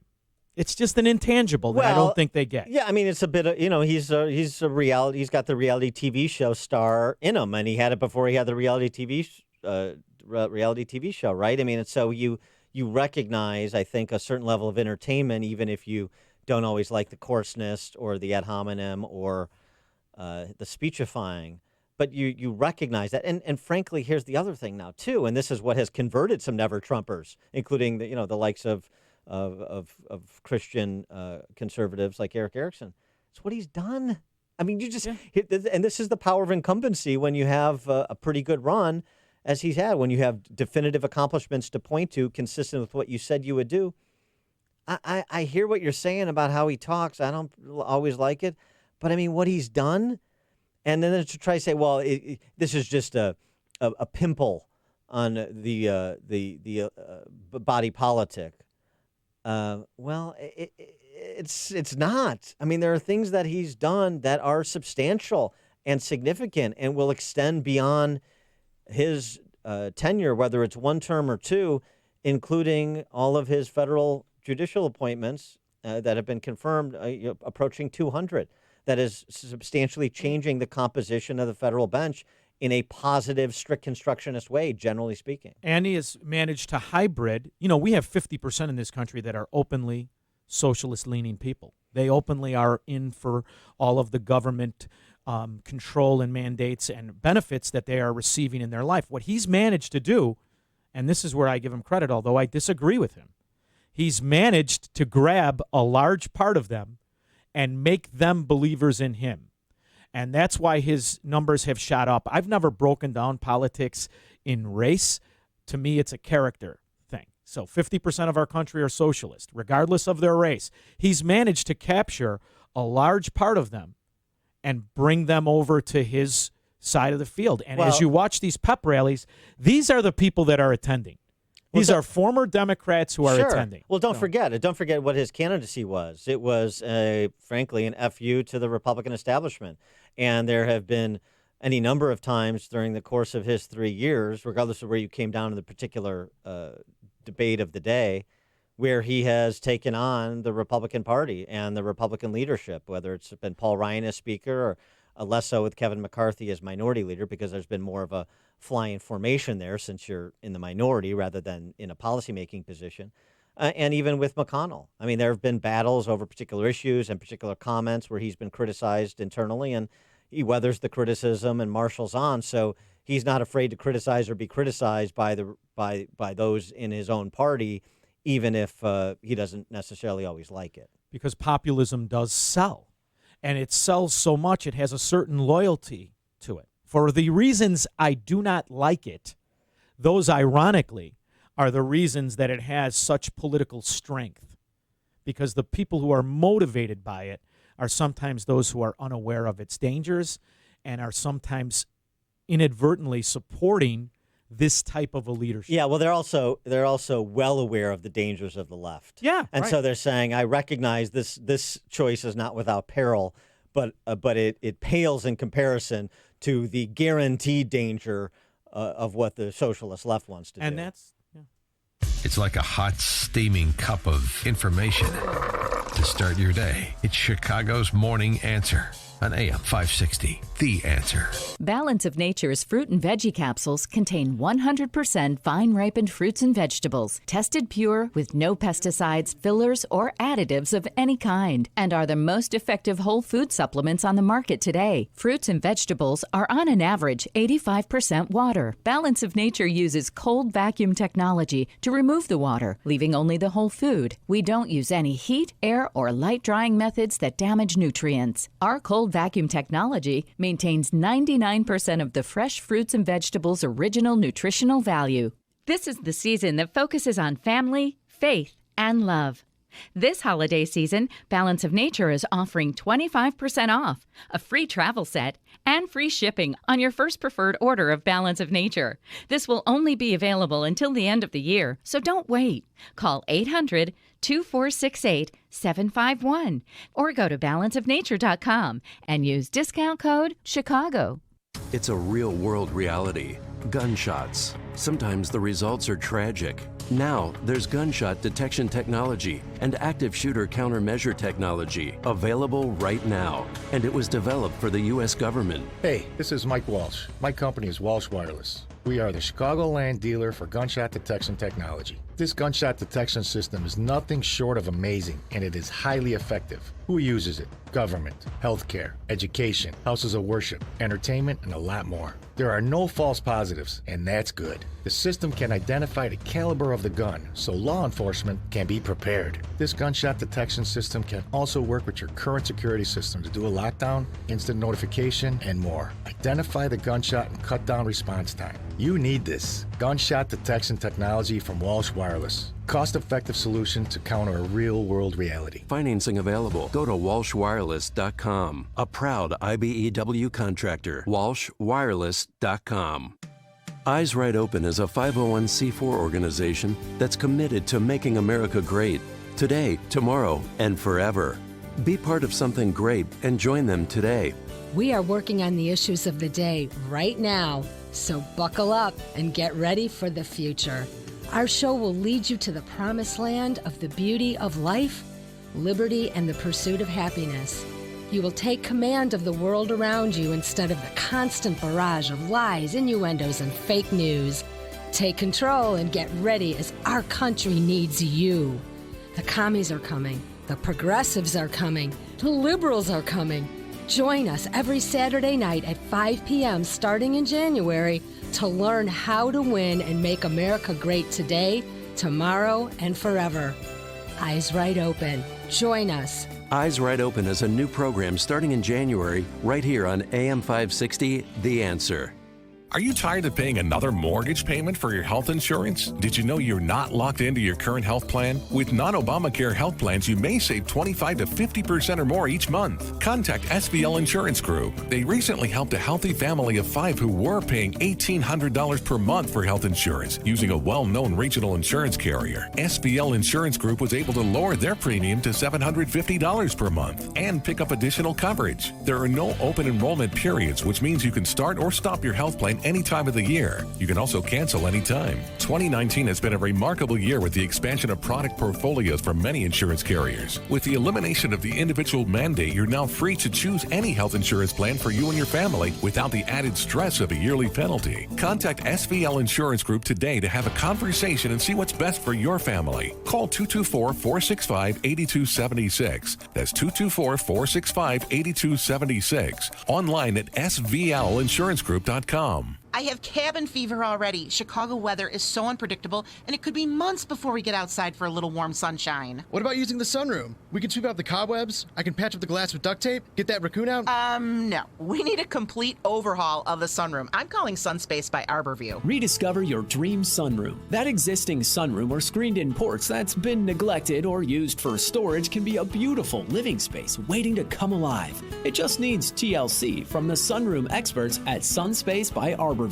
Convert your screened-in porch into a 3-season room or turn an old, outdated porch into a fresh new retreat free of bad weather, bugs, dust, and dirt. Sunspace by Arborview can do it all. Walls, WeatherMaster windows, doors, and decking, all using Sunspace products. They'll even collaborate with your new home builder. You could be waiting a long time for a warm-up, update, or convert your pre-existing screened-in porch now. Visit sunspacebyarborview.net. Sunspacebyarborview.net. I'm Dan Proft. And I'm Amy Jacobson. And if you're a small business owner or you make the marketing or advertising decisions for a business, then listen up. Once again, our annual Food for the Poor campaign is underway to raise money to feed families fleeing from the socialist crisis in Venezuela. These families are now in Colombia and are starving. And our good friends at Food for the Poor are working with partners on the ground at feeding centers to make sure these families survive. And here's how your business can be a part of the solution. Become a Food for the Poor business benefactor. Just make a $2,500 tax-deductible donation to Food for the Poor, and AM 560 will give you 40 60-second commercials to air here on AM 560 The Answer between 5 a.m. and 8 p.m. Monday to Friday at no additional cost to you. Dan, that's the best advertising deal in all of Chicago. Through the generosity of your business, you'll be helping 8 families. To take advantage of this deal, just call Anjanette Nakowski at 847-472-8951. That's 847-472-8951. One more time, 847-472-8951. AM 560, The Answer. Dan and Sean from Elmwood Park in for Amy J, and I will be turning over the con to Sean from Elmwood Park for the 8 o'clock hour. God! I'm afraid. Very exciting. So, yes. Very exciting. Now we can cover some real stories, baby. Well, and now here's the other thing. You're going big time, kid. What are you going to remember us when you're gone? Thank you for mentioning. Starting January 2nd, which is what, Thursday? Yeah. I'm doing another show in addition to, not instead of the morning show with Amy, but in addition to, called the Dan Proft Show. And you're just doing this by yourself? No me? No you. And stink. Go to danproftshow.com. I think there'll be a page up shortly. So it's just to check your local listings. It'll be in other markets, not Chicago, and it'll mainly be 9 to midnight in most markets. It'll be at night. Just you with that sexually frustrated tone in your voice, just going over depressing news. Does it have a suicide hotline number attached to the show? You can begin and end your day with me, and what better way to proceed through life than that? Riveting. Well, that's what brought you to all of these accolades of many women in your lives. Let me just leave you with a story I know you'll appreciate. All right. Maybe in 2020, you should consider being nicer to union bosses. And here's why. Please. Did you see this? No. The investigation into the top brass at the United Auto Workers. Gary Jones, the former president who resigned under pressure last month, he invoiced the UAW for a $13,000 purchase at a cigar store that included an order for 12 boxes of Ashton Double Magnums at $268 a box. 12 Most overrated cigar there is, by the way. What about the Ashton Oh, Monarch? it's terrible. That was Ashton is $275 a box. I'm not a huge Ashton fan myself. No, it's terrible. But I mean, hey, money's money, and you got Ashtons at your store. I do. Maybe you should make an appeal to the bosses around now, here. you know how I like to prune my business. Yes. I'd rather lose money every month than deal with morons. So he would have got thrown out years ago. Are you sure? Positive. I don't care about the money. If I cared about the money, would I live in Illinois? $60,000 on cigar and tobacco-related purchases between the years 2014 and 2018. Yeah, and they say crime doesn't pay. Are you starting to reconsider? How many of the union members can't afford to buy a cigar, and this guy's smoking cigars like that? You almost have to love the stupidity of union members. Well, I'm just trying to look out for your bottom line and suggest that maybe you have a bit of a union boss special. I'm a heterosexual capitalist living in Illinois. If I cared about money, would I be here? Well, I don't really know the answer to that question. But while you're here, why not make the most of it? Because I'm a masochist. I mean, don't you have family members who are Teamsters? Right? I do, yes, and that's who I'm going to borrow money from in the future. Yeah, so I got to stay on good terms with them. I mean, are they putting in $60,000 in your pocket? They're retired. They're retired. Now they're working on a body like most of the people who are employed in the Teamster Union. All right, coming up at 8:08, you're going to have Sean from Elmwood Park. Strap in, baby. Bless this show. Hopefully there'll be something to pick up tomorrow. Oh, God! No, God! And also to dull the blade of just Sean, Unfiltered Sean, capitalist big Jonathan Honig. Oh, yeah. Pruning the audience should be the name of that segment. Now we check the headlines with Perry Williams. Here's some of the stories that we're taking a look at this morning. A Chicago man is accused of shooting to death a Michigan State University student on the city's south side. And 2 men are recovering from their injuries after they were reportedly beaten last night in downtown Chicago at a CTA Red Line station. And right now it's time for an update from Fox News on AM 560 The Answer, WIND. It's news, opinion, insight. It's AM 560 The Answer, WIND, Chicago. Prepare for offensive measures. I'm Dave Anthony, Fox News. That's what North Korea's leader Kim Jong-un has told his military and diplomats 2 days before his deadline for the U.S. to ease sanctions and stalled nuclear talks. Fox's Rachel Sutherland live in Washington. Dave, North Korea backed off its threat of a Christmas gift for the U.S., but Secretary of State Mike Pompeo says the Trump administration is still keeping a close eye on Pyongyang as leaders hold their Workers' Party meeting. Pompeo telling Fox and Friends the U.S. is still optimistic about diplomacy, but that could change. We always stare at it. We're always looking, thinking, do we have it right? Do we have the approach right? At this point, we'll continue to work down this path. Leader Kim Jong-un is set to announce policy changes during his New Year's address, which could include the resumption of long-range missile tests. Dave? Rachel, Secretary of State Pompeo also talked about the U.S. airstrikes in Iraq and Syria. This was a defensive action designed to protect American forces and American citizens in Iraq. And it was aimed also at deterring Iran. He blames Iran-backed militias for recent attacks on the U.S.-led coalition targets in Iraq, including Fridays that killed an American contractor.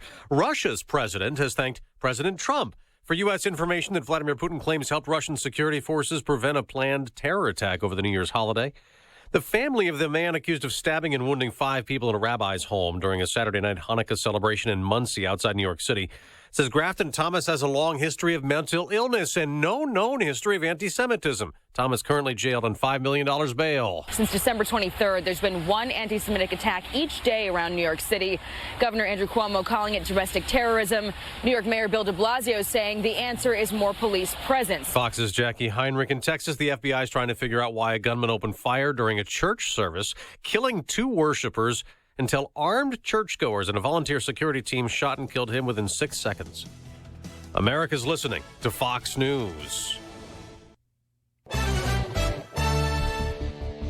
Good morning. It's snowing and 35 degrees in Chicago at 8:02 on AM 560 The Answer. I'm Perry Williams. A Chicago man is accused of shooting to death a Michigan State University student on the city's south side. Police say 18-year-old Lafayette Hodges is charged with felony involuntary manslaughter for the death of 19-year-old Lanaya Bell. The victim's mother is still stunned. It's just a shock to me that it was Lanaya and that he killed my baby probably over nothing.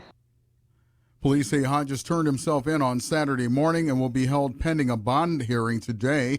The shooting, believed to be a domestic incident, reportedly happened at an apartment in the Chatham neighborhood on Friday night. Family members say Bell, the victim, was home on winter break. 2 men are recovering from their injuries after they were reportedly beaten last night in downtown Chicago at a CTA Red Line station. Police say a 61-year-old man told detectives He was harassed by a group of people on a northbound Red Line train, and they followed him when he got off at Staten Lake and attacked him. Apparently, the second man who was attacked was a passerby who was trying to intervene. Both are listed in good condition at Northwestern Hospital after being treated for facial abrasions. In sports news, Dylan Strom and Eric Gustafsson scored in the third period as the Blackhawks rallied from a 2-goal deficit to beat the Blue Jackets 3-2 in a shootout in Columbus. Gustafsson says goalie Robin Lehner, who logged 31 saves, was a positive force. We can win games when we don't have the best nights, but Robin is, again, he's great. He's always positive in the locker room. Patrick Kane scored a decisive goal in the shootout. Robin Lehner, that is, for the Hawks, helped the team improve to 40 points. Time now for the AM 560 Business Beat. From the Fox Business Network, here's Jenny Cosola. I'm Deirdre Bolton, and this is the Fox Business Report. YouTube is limiting the data it collects on videos designed for children. The change is to comply with a federal privacy clampdown. The Wall Street Journal says YouTube began requiring the makers of videos to designate whether the content they post is targeted at children or a broader audience. Data collection on videos geared toward children will be limited starting in early January. It took Tesla a year to build a factory in Shanghai, China, get it running, and start delivering cars to customers. The first of those cars was presented today to a Tesla employee who works in a store. 15 Tesla employees received the first cars from the new plant. One of the employees proposed marriage to his girlfriend right after getting his new Tesla. That's your Fox Business Report. I'm Jenny Cosola, invested in you. AM 560 news time is 8:05. Where are the cars this morning? We'll have the answer in 2 minutes on AM 560, The Answer. Sean Hannity sees a robust economy. You can't contradict that these are the best numbers of our lives. So it was Jim Cramer, and he said no matter what you think of the president, there's no denying we are living in the best labor market in more than a generation. Well, we already know that. We've never had a better employment situation in the country than we do now. The Sean Hannity Show. Afternoons at 2 on AM 560, The Answer. A business needs to be built on a great foundation, one with the framework of integrity and tradition. Chapel Design Build delivers just that, providing design build and general contracting services using Butler Steel Building Systems. Their projects dot the landscape from O'Hare to DeKalb. You see their work in office and warehouse additions, recreational facilities, large-scale distribution centers, and manufacturing plants all over northern Illinois. Partnering with Butler Steel Buildings, Chapel Design Build has developed an extensive subcontractor base and valuable market knowledge to get your quality-built project completed on time and on budget, ensuring your project is a success for your business and one that you will be proud of for years to come. The goal is to build lasting relationships with their clients using buildings that last from Butler. Get started on your next building project built with Butler Steel. Visit chapeldb.com. That's Chapel D as in design, B as in build.com. With PatriotSoftware.com, accounting and payroll, keep your time and money. Mike Capel here, serial entrepreneur with words from another happy payroll customer. My husband and I started a business together, and I had no idea where to start when it came to payroll. And a friend of mine recommended Patriot, and I have not looked back since. It was extremely user-friendly. I was actually able to understand it and run everything extremely well. And anytime I've had a question, they have been so quick to answer and help me. I definitely recommend it to anyone who is looking for a payroll software that is easy to use, user-friendly, and really offers everything that you need when it comes to something that's beneficial for your business. Visit us at PatriotSoftware.com. Use promo code RADIO and get 2 months of payroll free. That's PatriotSoftware.com. PatriotSoftware.com, accounting and payroll, keep your time and money.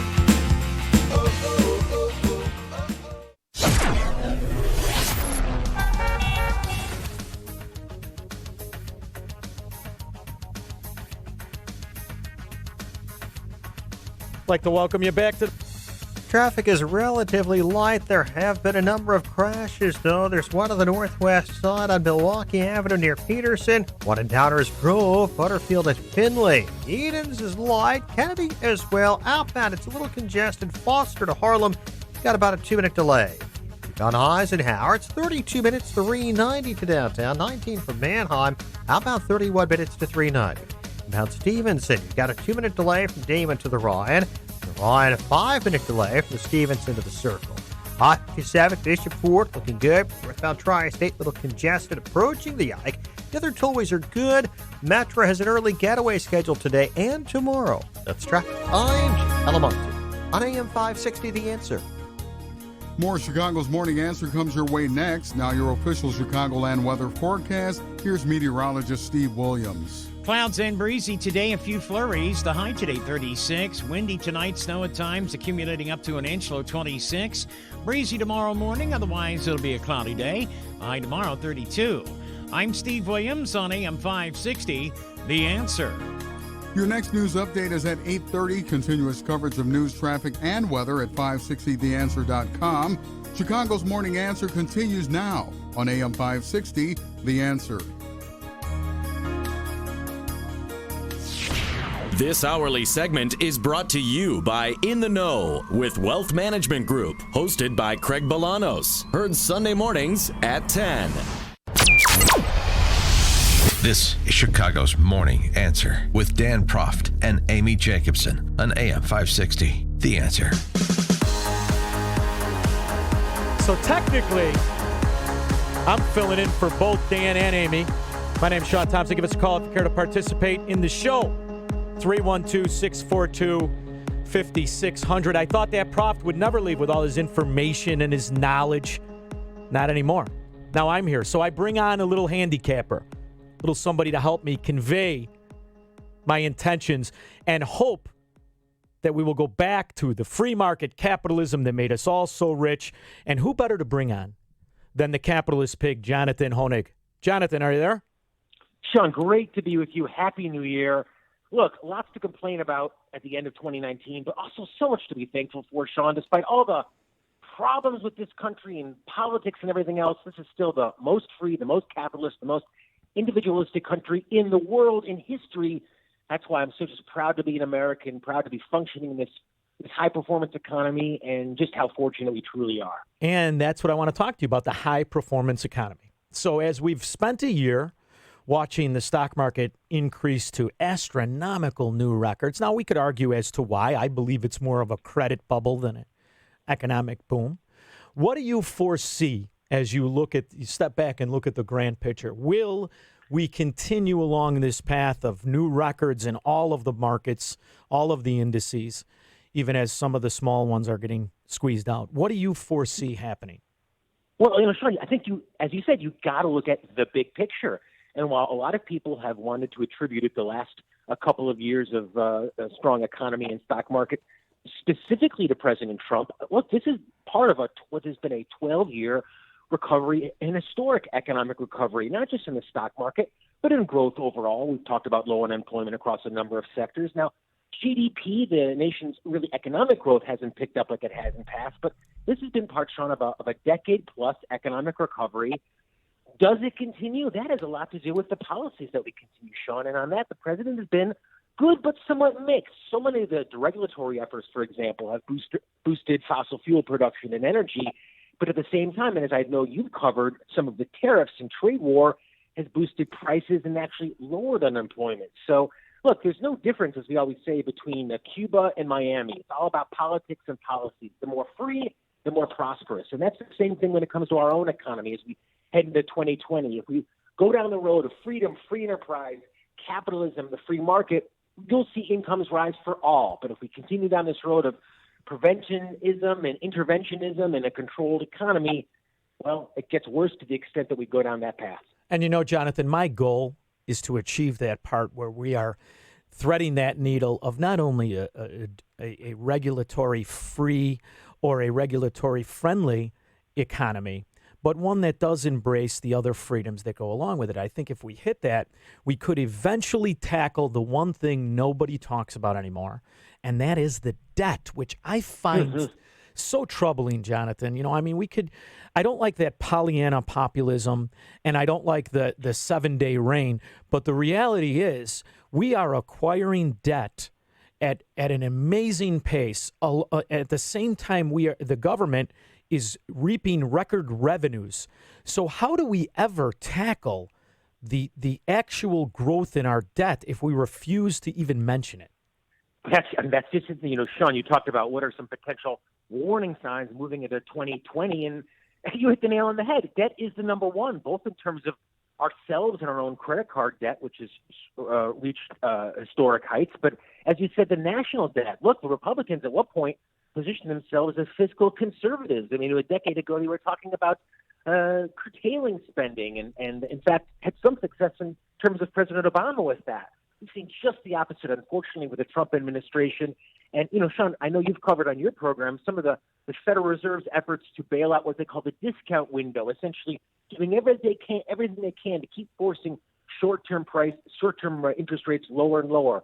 I don't know exactly how it ends. Does it end with massive spike in inflation? Does it end like it has in Japan with 20 years of economic stagnation? We just know from history that this level of economic debt has a major negative impact on the economy. If it comes true, if the you-know-what hits the fan in 2020 or 2021, we don't know. But we know unless we change these policies of massive government spending, whether it's here in Illinois or in Washington, D.C., times are going to get tough. And here's the thing, Jonathan. I am dead set against a Federal Reserve. I don't even like the concept of this uniformity that it has and the collectivism and debt and loans. But the reality is there is no way with a debt this large, with deficits growing, there is no way you can have an uptick in interest. You will truly bankrupt the people. I don't think the average citizen is aware just how much money goes towards merely the interest, and it's next to nothing. It's fragmented. And if it were to uptick, what do you think their overall arching plan is? Or is it what I fear it is, which is they're just making it up as they go along? Well, they're certainly going to be printing it, Sean, and that's one of the fears certainly is that, that debt will get paid back, but they'll pay it back by turning on the printing press, pushing down the value of our dollars, and making everything that we want to buy that much more expensive, especially for people now who are at retirement or nearing retirement who are going to be likely on a fixed budget in the next couple of years. So, Sean, this doesn't end pretty however it ends. The debt crisis, it has sank lower countries such as Greece in the last decade and a half. So we've seen how this ends. And I think you're spot on. And unless it's addressed on some serious level, we're headed for an inevitable catastrophe, whether or not interest rates rise or not. I mean, I point again, just a little history to the Japan example. We're following not unlike what Japan's path was after their economic bubble in the late 1980s. They created infrastructure projects. And Sean, you've had there what has been about, 25 to 30 years of what they've called a lost decades, periods of major economic stagnation and lower quality of life. So, we need to get back to the principles that truly made this country prosperous, not just for the so-called ultra wealthy, but for all of us. And why is someone so-called middle class considered rich on the world stage? It's because of our capitalism, because of our freedom. That's what this country needs to get back on track. Did you ever think, Jonathan, you'd hear a government of a country in America argue against a strong dollar? It is a little bewildering, Sean. You would hear elected officials want to advocate for the debasement of your currency, advocate for the dollars in your pocket to buy less and less and less. The fact that our dollar is so well respected and well trusted around the world, it's a major benefit for us, Sean. Part of that benefit is trade. If you ask any CEO, big or small, over the last year, what has been the number one factor causing them to hold back on investments, and it's been the trade war. So that's got to get resolved as well, not just the currency, but just the nature of this global economy. I think if we want to keep the good economic times going. So one of the things I like about the Trump administration is I do feel that it can learn from a mistake. I have seen some occasion where he's corrected some policy changes, policy perspectives from the beginning.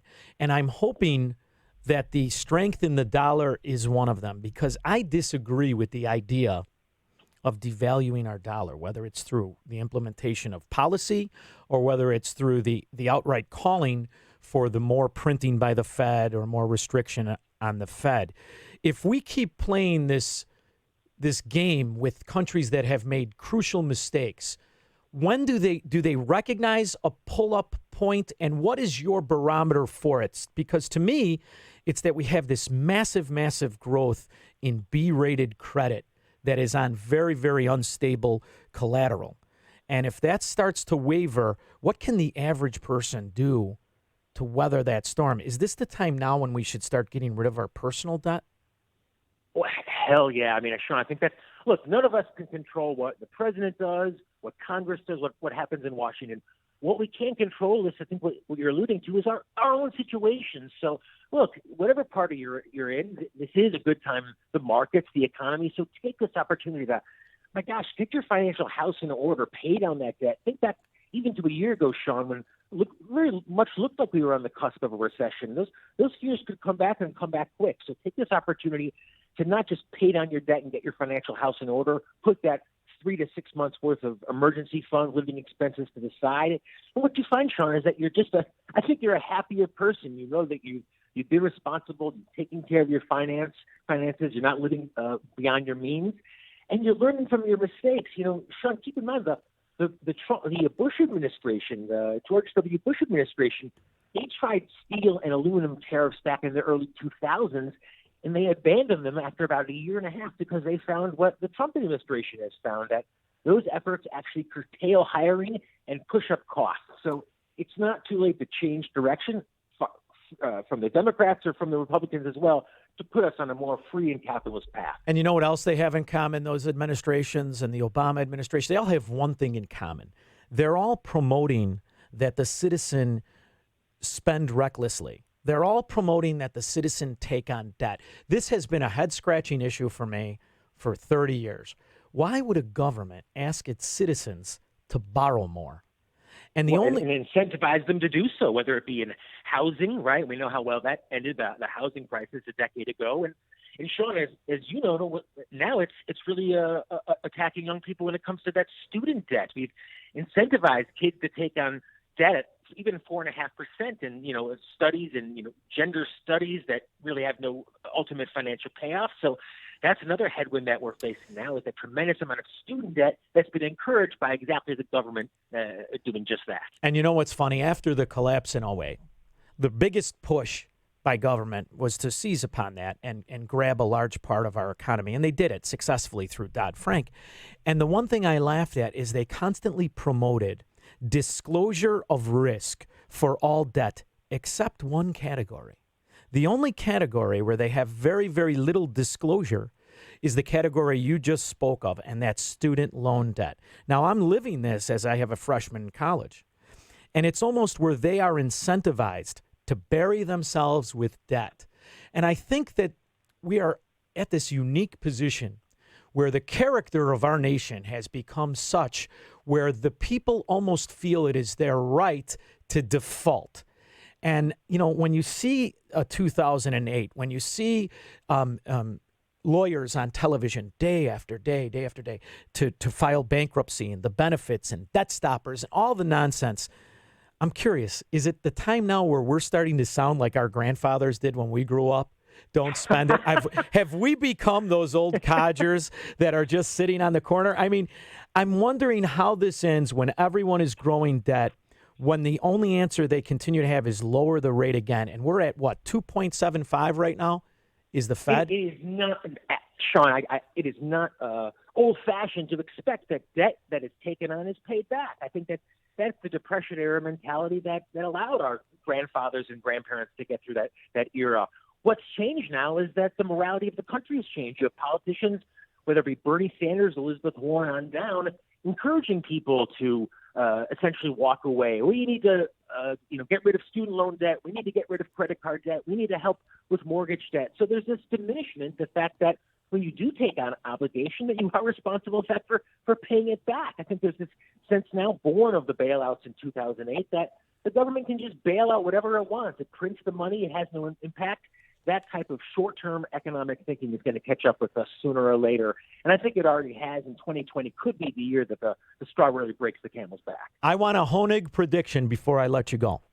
November 3rd. November 3rd, who takes it? Trump or the Democrat? What do you think? Boy, Sean, picking stocks is a lot easier than picking political candidates. But I'm going to go out on a limb. I'm going to think it's going to be Trump versus Buttigieg, and Trump will ultimately win. Oh, from your mouth to God's ear. Thank you, Honig, for joining me. You know I appreciate it. CapitalistPig.com.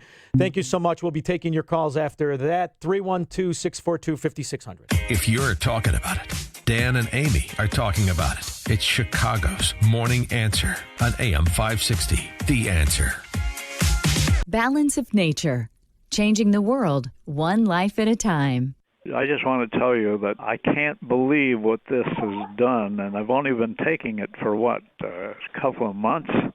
I don't know. I got to the point where I was very discouraged, and my energy was down, and I tell you, my wife says this stuff is wonderful.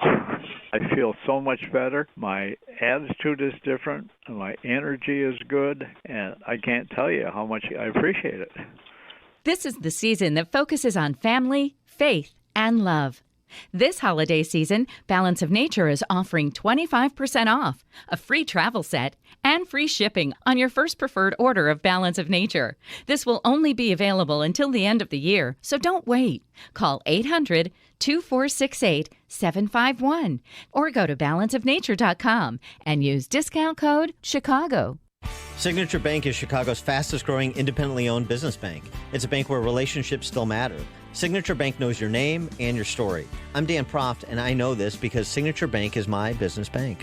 I'm Mick O'Rourke, President and CEO of Signature Bank, Chicago's business bank. I'd like to thank our customers for selecting Signature as their trusted banking partner to help build their businesses. We started Signature in 2006, and we've had the opportunity to meet so many hardworking Chicagoans. From third-generation family-owned businesses on the west side of Chicago to tech innovators at 1871. Signature Bank is proud to work across many different industries in the city and beyond. As the fastest-growing, independently owned business bank in Chicago, Signature is always welcoming new customers. I'd love to meet you and learn about your business. Signature Bank is looking for their next success story. To learn more about turning your business vision into reality, visit signaturebank.bank. Signature Bank, helping local businesses succeed. Member FDIC, Equal Housing Lender. Message and data rates may apply. Individual results vary. Exclusions apply. Contacts and glasses are such a hassle. I'd love to finally get LASIK, but I'm going to stop you right there. If you want LASIK, then the LASIK Vision Institute has officially taken away everything standing in your way. Isn't LASIK expensive? Not at the LASIK Vision Institute. We're offering dramatically low prices, as low as $220 per eye, and an absolutely free consultation. See for free if LASIK is right for you by texting LIKE to 350-350. But I'm really busy. A text only takes seconds. The LASIK procedure typically only takes 15 minutes, and most patients can get back to work the following day. The LASIK Vision Institute uses the latest FDA-approved LASIK technology that helps the majority of patients achieve 20/20 vision for as little as $220 per eye. Dr. Greenberg has performed 75,000 laser eye surgeries and is one of the most experienced LASIK surgeons in Chicago. What's that text again? Text LIKE to 350-350. That's LIKE to 350-350 to schedule your free consultation today. I'm Dan Proft. And I'm Amy Jacobson. And we want to tell you about an opportunity for you to promote your business and to make a difference this Christmas season. We're talking about our Food for the Poor Business Benefactor Program. We've partnered with Food for the Poor to feed thousands of families fleeing from the socialist crisis in Venezuela. These families are now in Colombia and are desperate. Food for the Poor is working with local partners at feeding sites to make sure these families survive. And your business can be a part of the solution. Become a Food for the Poor business benefactor by making a $2,500 tax-deductible donation to Food for the Poor. When you do that, AM 560 will give you 40 60-second commercials to air right here on AM 560 The Answer between 5 a.m. and 8 p.m. Monday through Friday at no additional cost to you. That's the best advertising deal in all of Chicago. To take advantage of this deal, just call Anjanette Netkowski at 847-472-8951. Again, that's 847-472-8951. One more time, the number 847-472-8951. AM 560, The Answer.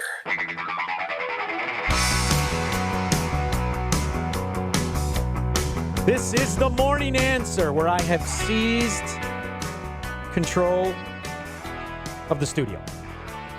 There's no Dan, there's no Amy, there's just me. 312-642-5600.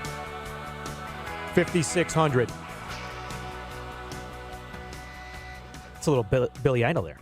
Man, oh man, that was big when I was in high school, kid. All right, turn that freak down. One of the things I want to talk about. Illinois is on the cusp of implementing 21 new taxes and fees, aside from the ones that they've already managed to double on us, such as the gas tax, with the help of the Illinois Republican. We now face 21 new taxes. And I've always been curious to know. I can understand individually when taxes are enough or when people are aware. And what has happened in Illinois is we've had a mass excursion of Illinois citizens, and some of them are family members and our neighbors, and we've watched the ramifications of that in the direct destruction of not just small business, but in home prices and commercial real estate prices. This is unarguable, and anybody telling you something different is selling you BS, and they're normally profiting from it. But the reality is some of us are tethered here and are unable to leave. But my question is, when do those people who necessarily are not the high earners, who don't own the businesses, who don't own the parking lots, when do they look at a tax like the one Illinois has put on parking lots, which to me is just astonishing, where there is a 40% tax on those parking their car?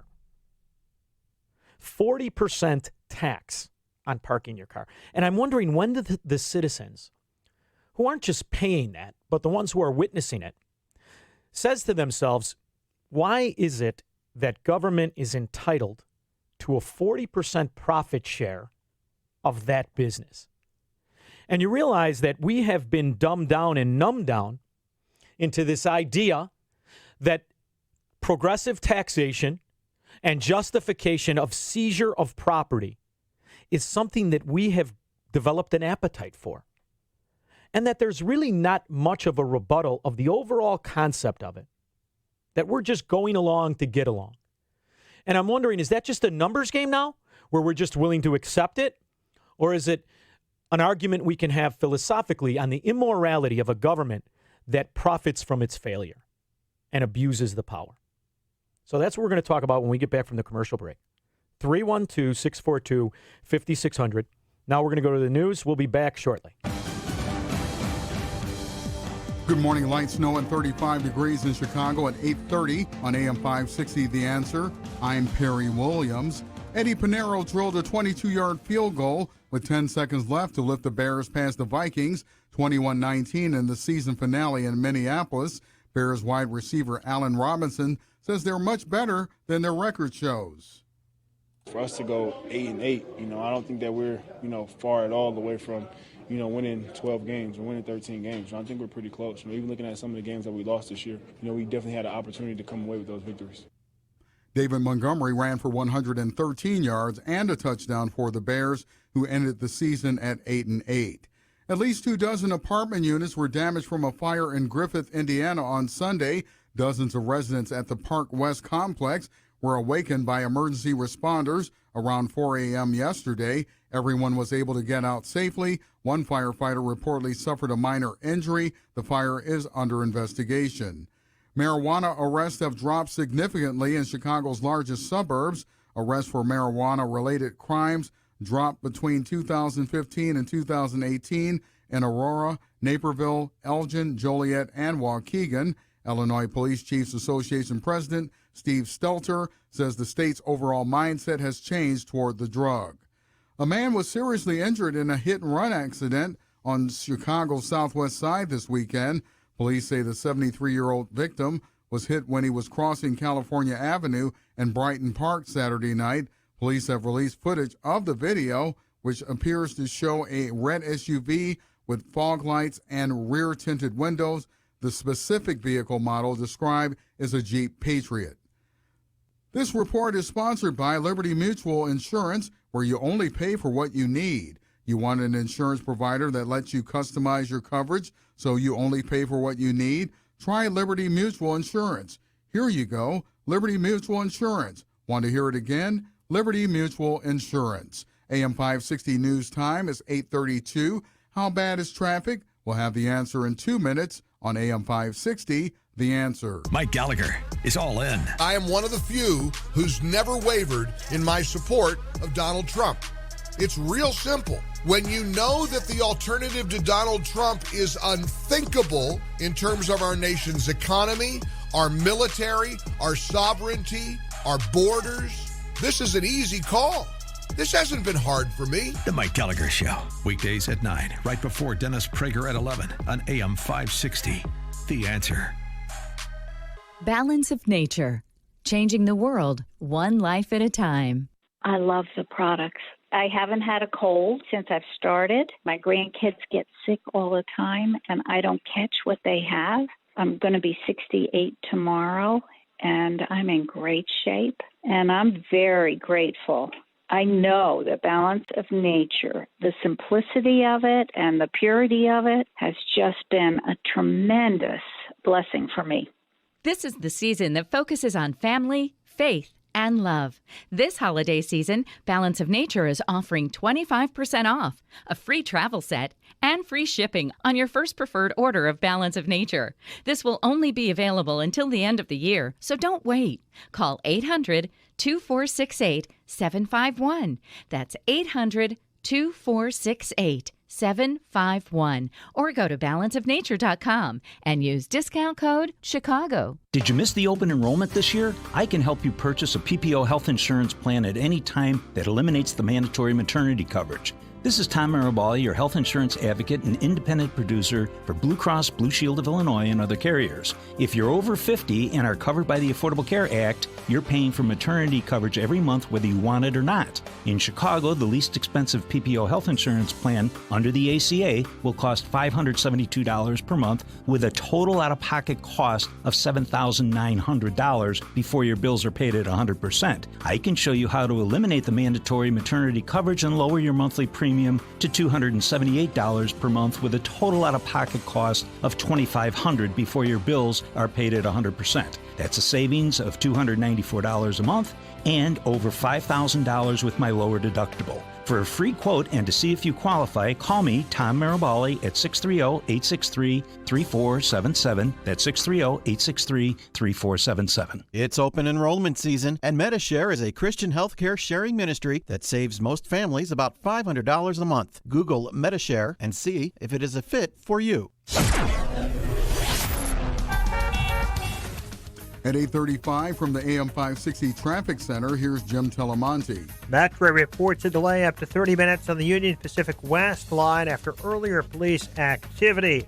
Westmont area got a crash on 83 at Ogden, south side of Chicago. Reported collision, 79th Western. Inbound Kennedy, traffic's tight Ohio into the Burn Circle. 21 minutes O'Hare to downtown up on 22. Edens is fine. The Eisenhower runs 32 minutes 390 to the Circle with delays from Western into downtown. Stevenson 35 minutes 355 to Lakeshore Drive. Southbound I-55 on the ramp to northbound 355 crash. Inbound Ryan, it's a 3-minute delay coming into downtown. Reagan Tollway east of Myers got a crash report. And that's traffic. I'm Jim Telemonte on AM 560 The Answer.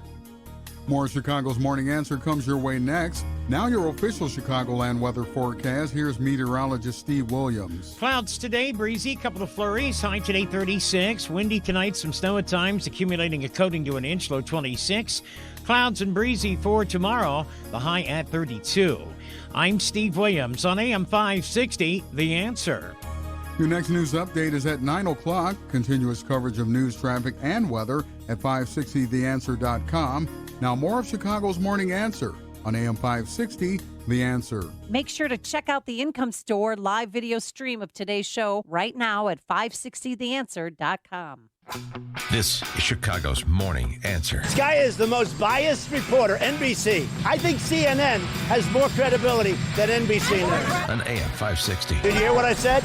I said you have more credibility than this guy. And that's not saying much. The Answer. That's his break. 312-642-5600. Unfortunately, the people of Illinois, even those of us who plan on leaving, you're still bound to the failures in Illinois. And as these new taxes are almost celebrated by the media here in Chicago, these talking mannequins, as they cheer the destruction of all of our dollar. No, that's the reality. If you're driving to work right now, in 48 hours, you're going to have less money at the end of the day because Illinois has found a way to not just double the taxes they already throw upon us, like the gas tax. By the way, that was a bipartisan achievement. So don't let the Illinois Republican, my least favorite of all Republicans, tell you that it wasn't. It was. You now see the acceptance of 21 new taxes. Now, it's an election year, and we've got some good Republicans running. It's very important that if you're going to stay here, you get on the right side of things. But it's also very important that we recognize that the Republicans that stood idly by as this has happened to us, as our wealth has been eroded, not just our earning power, but our actual, some of the most important investments we make, our homes have been destroyed. And some of us cheer for the fact that rich people are being taxed or that commercial property is vacant. And I'm wondering, when do the citizens of Illinois wake up? Verlon, Southside, thanks for calling the show. How are you, buddy? How you doing, buddy? I want to answer your question. All right. Of course, we've accepted things the way they are. This is Chicago, Illinois. No one cares anymore. The last vote for mayor was the lowest voter turnout in history, so that proves to you no one cares. Let's start out with the parking meters. The park downtown, it's going to be an extra $7 whole to park on top of the $6 for 2 hours that we already paid to park. If you park in the neighborhood around any businesses, it's going to be an extra $4.50 extra on top of whatever they pay to park. Listen, if you buy a car, anything over $10,000, $1,000 tax, transitional tax for the title. If you buy a used car, an extra $400 for a transfer of the title. If you own an electric car, $250 annual tax for your plates. I mean, tax on top of tax on top of tax, and we say nothing. So, yes, we've accepted it, Sean. Well, I'll tell you another thing, Verlon, I find interesting, is I find the acceptance of the plan to bail it out, both in the gaming and the marijuana stores, of which, by the way, I'm going to tell you something. You have to also recognize when you make something illegal, you don't really end it. You just open up a black market for it. But the problem I have is as politicians are opening and agreeing to this, you have open and absolute corruption in the licensing of these industries, both in the video poker machines, which we now know are riddled with political corruption, and with the marijuana distribution licenses, which are going to very well lobbied companies versus Illinois business people. So I'm curious to know, Verlon, you're into this. You go to these rallies. You're up on the Illinois politician. Do you think that the Illinois voter is going to put forward an Illinois politician that will change things? Do you think that Jeannie Ives is going to win? Do you think that the mantra of the Illinois Republican of go along to get along and just tax in the end is going to be in place for until we leave? Well, I think it depends on the district they're running in, and I think Jeannie Ives has a good shot of winning. But it's not going to – she can't stop the corruption in Illinois, and I don't think we have enough conservatives or Republicans to stop the corruption that's going on in Illinois. So I think the voter and the people, they're going to go along with the overall influence, which is the Democrats. Verlon, I think you're right, and I will use Cook County as the example because Cook County is completely complacent in its failure. It elects the same people that are put before them each and every time. It embraces the same ideals of tax and punitive punishment of anybody not in that system, or more pervasive, it accepts the ones that are in the system. And I've always wondered, as you see these people who own parking lots, these are some major conglomerates in the city of Chicago. These are also some independent people. I'm wondering at what point of the taxes do the capitalists themselves stand up against the ever tyrannical failure of power of taxation government? See, this is the point I've always wondered when we would get to it. I actually thought, I was naive enough to think that after Barack Obama was elected, that enough people were aware of how detrimental the socialist agenda would be to America, that the capitalists would unite. I thought that they would come together and they would say, you know what?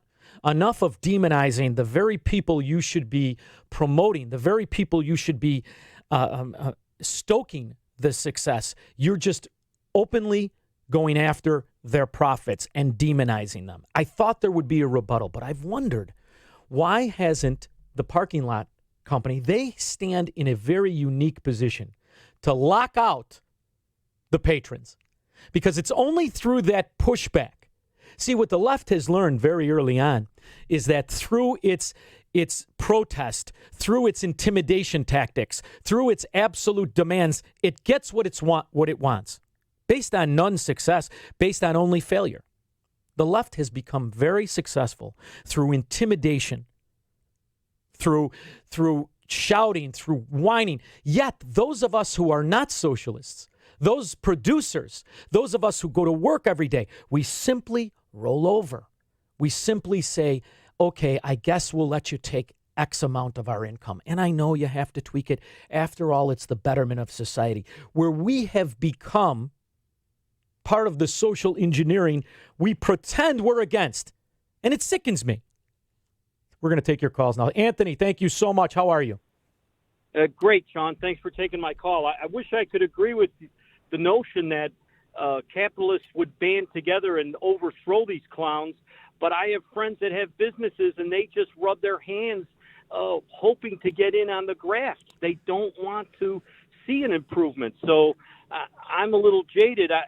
I'm looking forward to my move out of state, and it's unfortunate because I have a lot of people I love and like to be around, but, I've got to go. Anthony, I went to an event, and it was a bunch of conservatives, and they invited me because of the radio station. I went to the event, and it was a pushback against free college, right? And this is where they were going to draw their line in the sand. But, Anthony, my point was at this debate, and it kind of shut everybody up. If you sat idly by and shut your mouths when they did free grade school, when they did free high school, why all of a sudden are you against free college? When you were the ones, it's the same thing. And see, this is my point, Anthony, and it has been my point since the beginning. You cannot get along with socialism. It metastasizes and it kills the host. Anthony, thank you so much for staying on the line. This is our fault because we were bought off through the own lack of our own character, where we said, you know what? Yeah, maybe I want to send my kid to school for free when he's in grade school, maybe even high school. Then why all of a sudden would you stop when it comes to college? The problem is when you commingle with a philosophy so dangerous as socialism, it doesn't stop where you want it to. Randy, thank you so much for calling the show. How are you? Yeah, the system that's in power will never be beat, because when it comes to election time, 100% of them and their families and everyone else is going to go out and vote. And the people who are getting screwed, you might get 20% out there to try to beat it. Randy, what makes me believe you're right is that the Democrat Party has openly become the Socialist Party. And their top candidates, it's not whether they're competent. As you could see, they're not. Look at their top three candidates. They're walking punchlines. Their top candidates are the ones who make you believe the lie, make you believe that they could deliver among that very promise of free life, of a utopia just for existing. And you know what sickens me the most, Randy, out of all of them, is the guy who pretends to be the businessman. I believe his name is Yang, the guy who doesn't put a tie on. He wants you to believe it's because of style. I don't think he has a neck. But that guy, he is promising, and they're calling it a Liberty dividend, and they want to give $1,000 a month. And Randy, you know something? It's not being rejected. People are figuring out how they could make it work for them. And it's just terrible. I think you're right, though, Randy. Thanks for calling the show. He's right. The socialism isn't going anywhere. This system isn't going anywhere. But you know where we put up the biggest fight is the states like Illinois that have accepted it and are failing. We need to put up the fight now. Marty, thank you so much for calling. How are you? Good, Sean. How are you? Good show today, Avi, as usual. Anyway, what you're talking about, the guy who owns a parking lot fighting back. Come on, Sean, you know the city. All of a sudden, somebody's going to walk in there with 50 violations and blah, blah, blah. You know something, Marty? Marty? How this city works. Yeah, it's and you know, a shame but it's how it works. And you know what I'm disgusted at? Is that the businessman or the American or the Illinoisan is so afraid to have government, which you just rightfully said. If there isn't a problem, they'll make one. And you know what it reminds me of? Yeah. Marty, this is gangster government, kid. And what they're relying on is that intimidation factor of you better not say anything and hope I don't pay attention to you. And that makes me sick. It's a mob setup, yes, mob system, yep. Marty, all right, buddy. Well, listen, I hope I see you in Florida. I'll be the guy with the legs like a rocket. But it just sickens me that this is where we've allowed Illinois, the once great state. You remember when we were proud? You remember when this would have never taken place? The idea that a governor can just simply say, you know what this problem needs is more taxation and more spending. And it reminds me, what we've become is less American. We've become less orientated towards exactly what your rights are and exactly how important the citizen is, the one that works, the one that doesn't want something from the government. Mike, Crown Point, thanks for calling the show. Hey, good morning. How are you? My comment is I think the only solution is going to be a convention of states. You can't expect the people that are benefiting from all this largesse and are in power are going to vote themselves out. So, you know, it's what they said in the beginning. Well, on its way, I think in a few years, that's our way out of this mess. Once people have recognized that they can vote for their own self-interest and vote to enrich themselves, that's when you see the Cook County corruption, the mafia mobster Democrat Party take control. And you know what's funny? They know they're going to be in charge for as long as they want. Because the Republicans, the one that are in power now, the only way they've existed is if they've become part of the problem. And that's how you get Illinois Republicans who are voting and promoting a doubling of a gas tax. That's how you get their complacency. As we're going to celebrate New Year's Eve, you have to be a moron to celebrate New Year's Eve in Illinois as you're about to be hit with 21 new taxes. And what's their one radio show talking about it? As the talking mannequins are telling you how great it is and how great Pritzker is? Steve, thanks for calling the show. Hey, good morning. We're toast, man. The state municipal workers are the largest. State municipal workers are mostly employed by the state and local government, which is one of the biggest employers. We have family and friends that would never make it in the private sector, and you said it before, they're going to vote themselves into jobs. It's never going to change. Steve, you know what's funny to me is that they actually came up with a system that could buy the good people. It could buy the people to where you've openly pitted one section of our society against another. In fact, you know what they did? They said in the Illinois Constitution that they can tax you as much as they have to pay your cousin who works for the state. I'm going to tell you something. Right. That to me was mind-boggling. In fact, it was about the mentality that kills us is you're either with us or you're against us. And that's, but the common working slob who goes to work every day in the private sector, understands that rule. But the people who work for municipal and state, hey, it's a privilege to work in Illinois. You want to live here, you got to pay.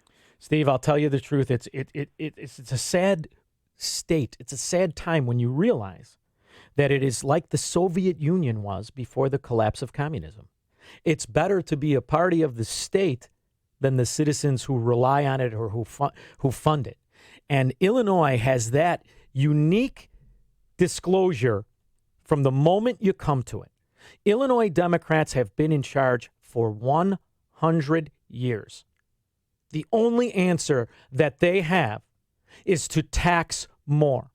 They are immune to their failure because they have used law as a weapon against those not in on the system. And the saddest part of all is that we, the Illinoisans, have to make these very difficult choices. And the one choice you should never make is to ignore it, because what they're hoping for is that you do. And what they're hoping for is that you're too afraid, that they'll take more. And that is why there has to be an agreement among the people of Illinois who are not in on the scam. It is time for us to really purge the Illinois Republican Party, because that is who let you down. And I don't just mean the leadership that own the video poker machines, that control the marijuana distribution licenses. This is just the nuanced, new issues in which they have abused their powers. This happens when they've been accepting the corruption and crime all along the line. The Illinois Republican is but the sidecar to the corruption. They aren't the resistance to it. The Illinois Republican is the one who you should be outraged at as these new taxes hit you. Don't be a fool, and don't be sophomoric by blindly supporting parties when you should be dissecting those in the position. The Illinois Republicans who are affiliated with the video gaming, with the marijuana distribution, who have been bought off, who have profited from this, these are the Illinois Republicans that we must throw out of office. Don't let them sit complacently by, or let them profit by giving them money. It's time to go through the offices person by person. And if you've been on the dole of the video poker system, or if your wife owns 16 parlors, throw them out.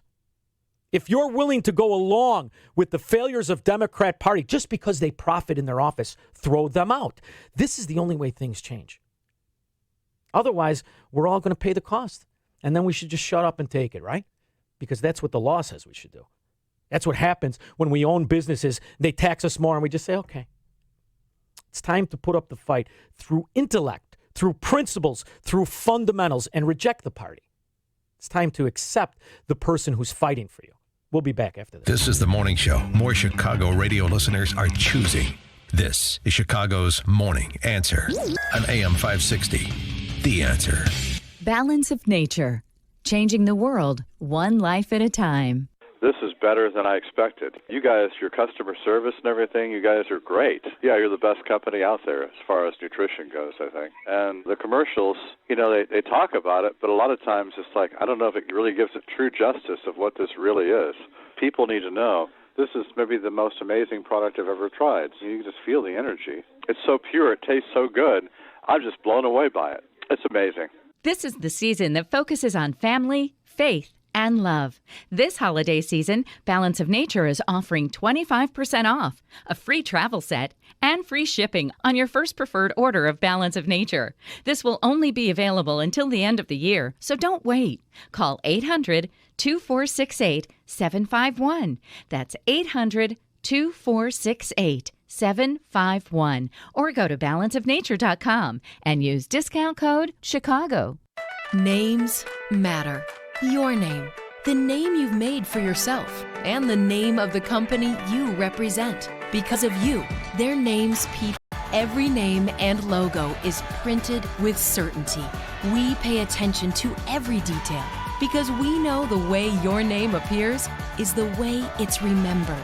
So you'll know for certain that every item, from the right apparel to the most popular tech items, will be right the first time. On time, every time, at a great price, guaranteed. Because when you have passion, integrity, and certainty, the only name they'll remember is yours. Explore thousands of promotional products at 4imprint.com. That's the number 4, imprint.com. 4imprint. For certain.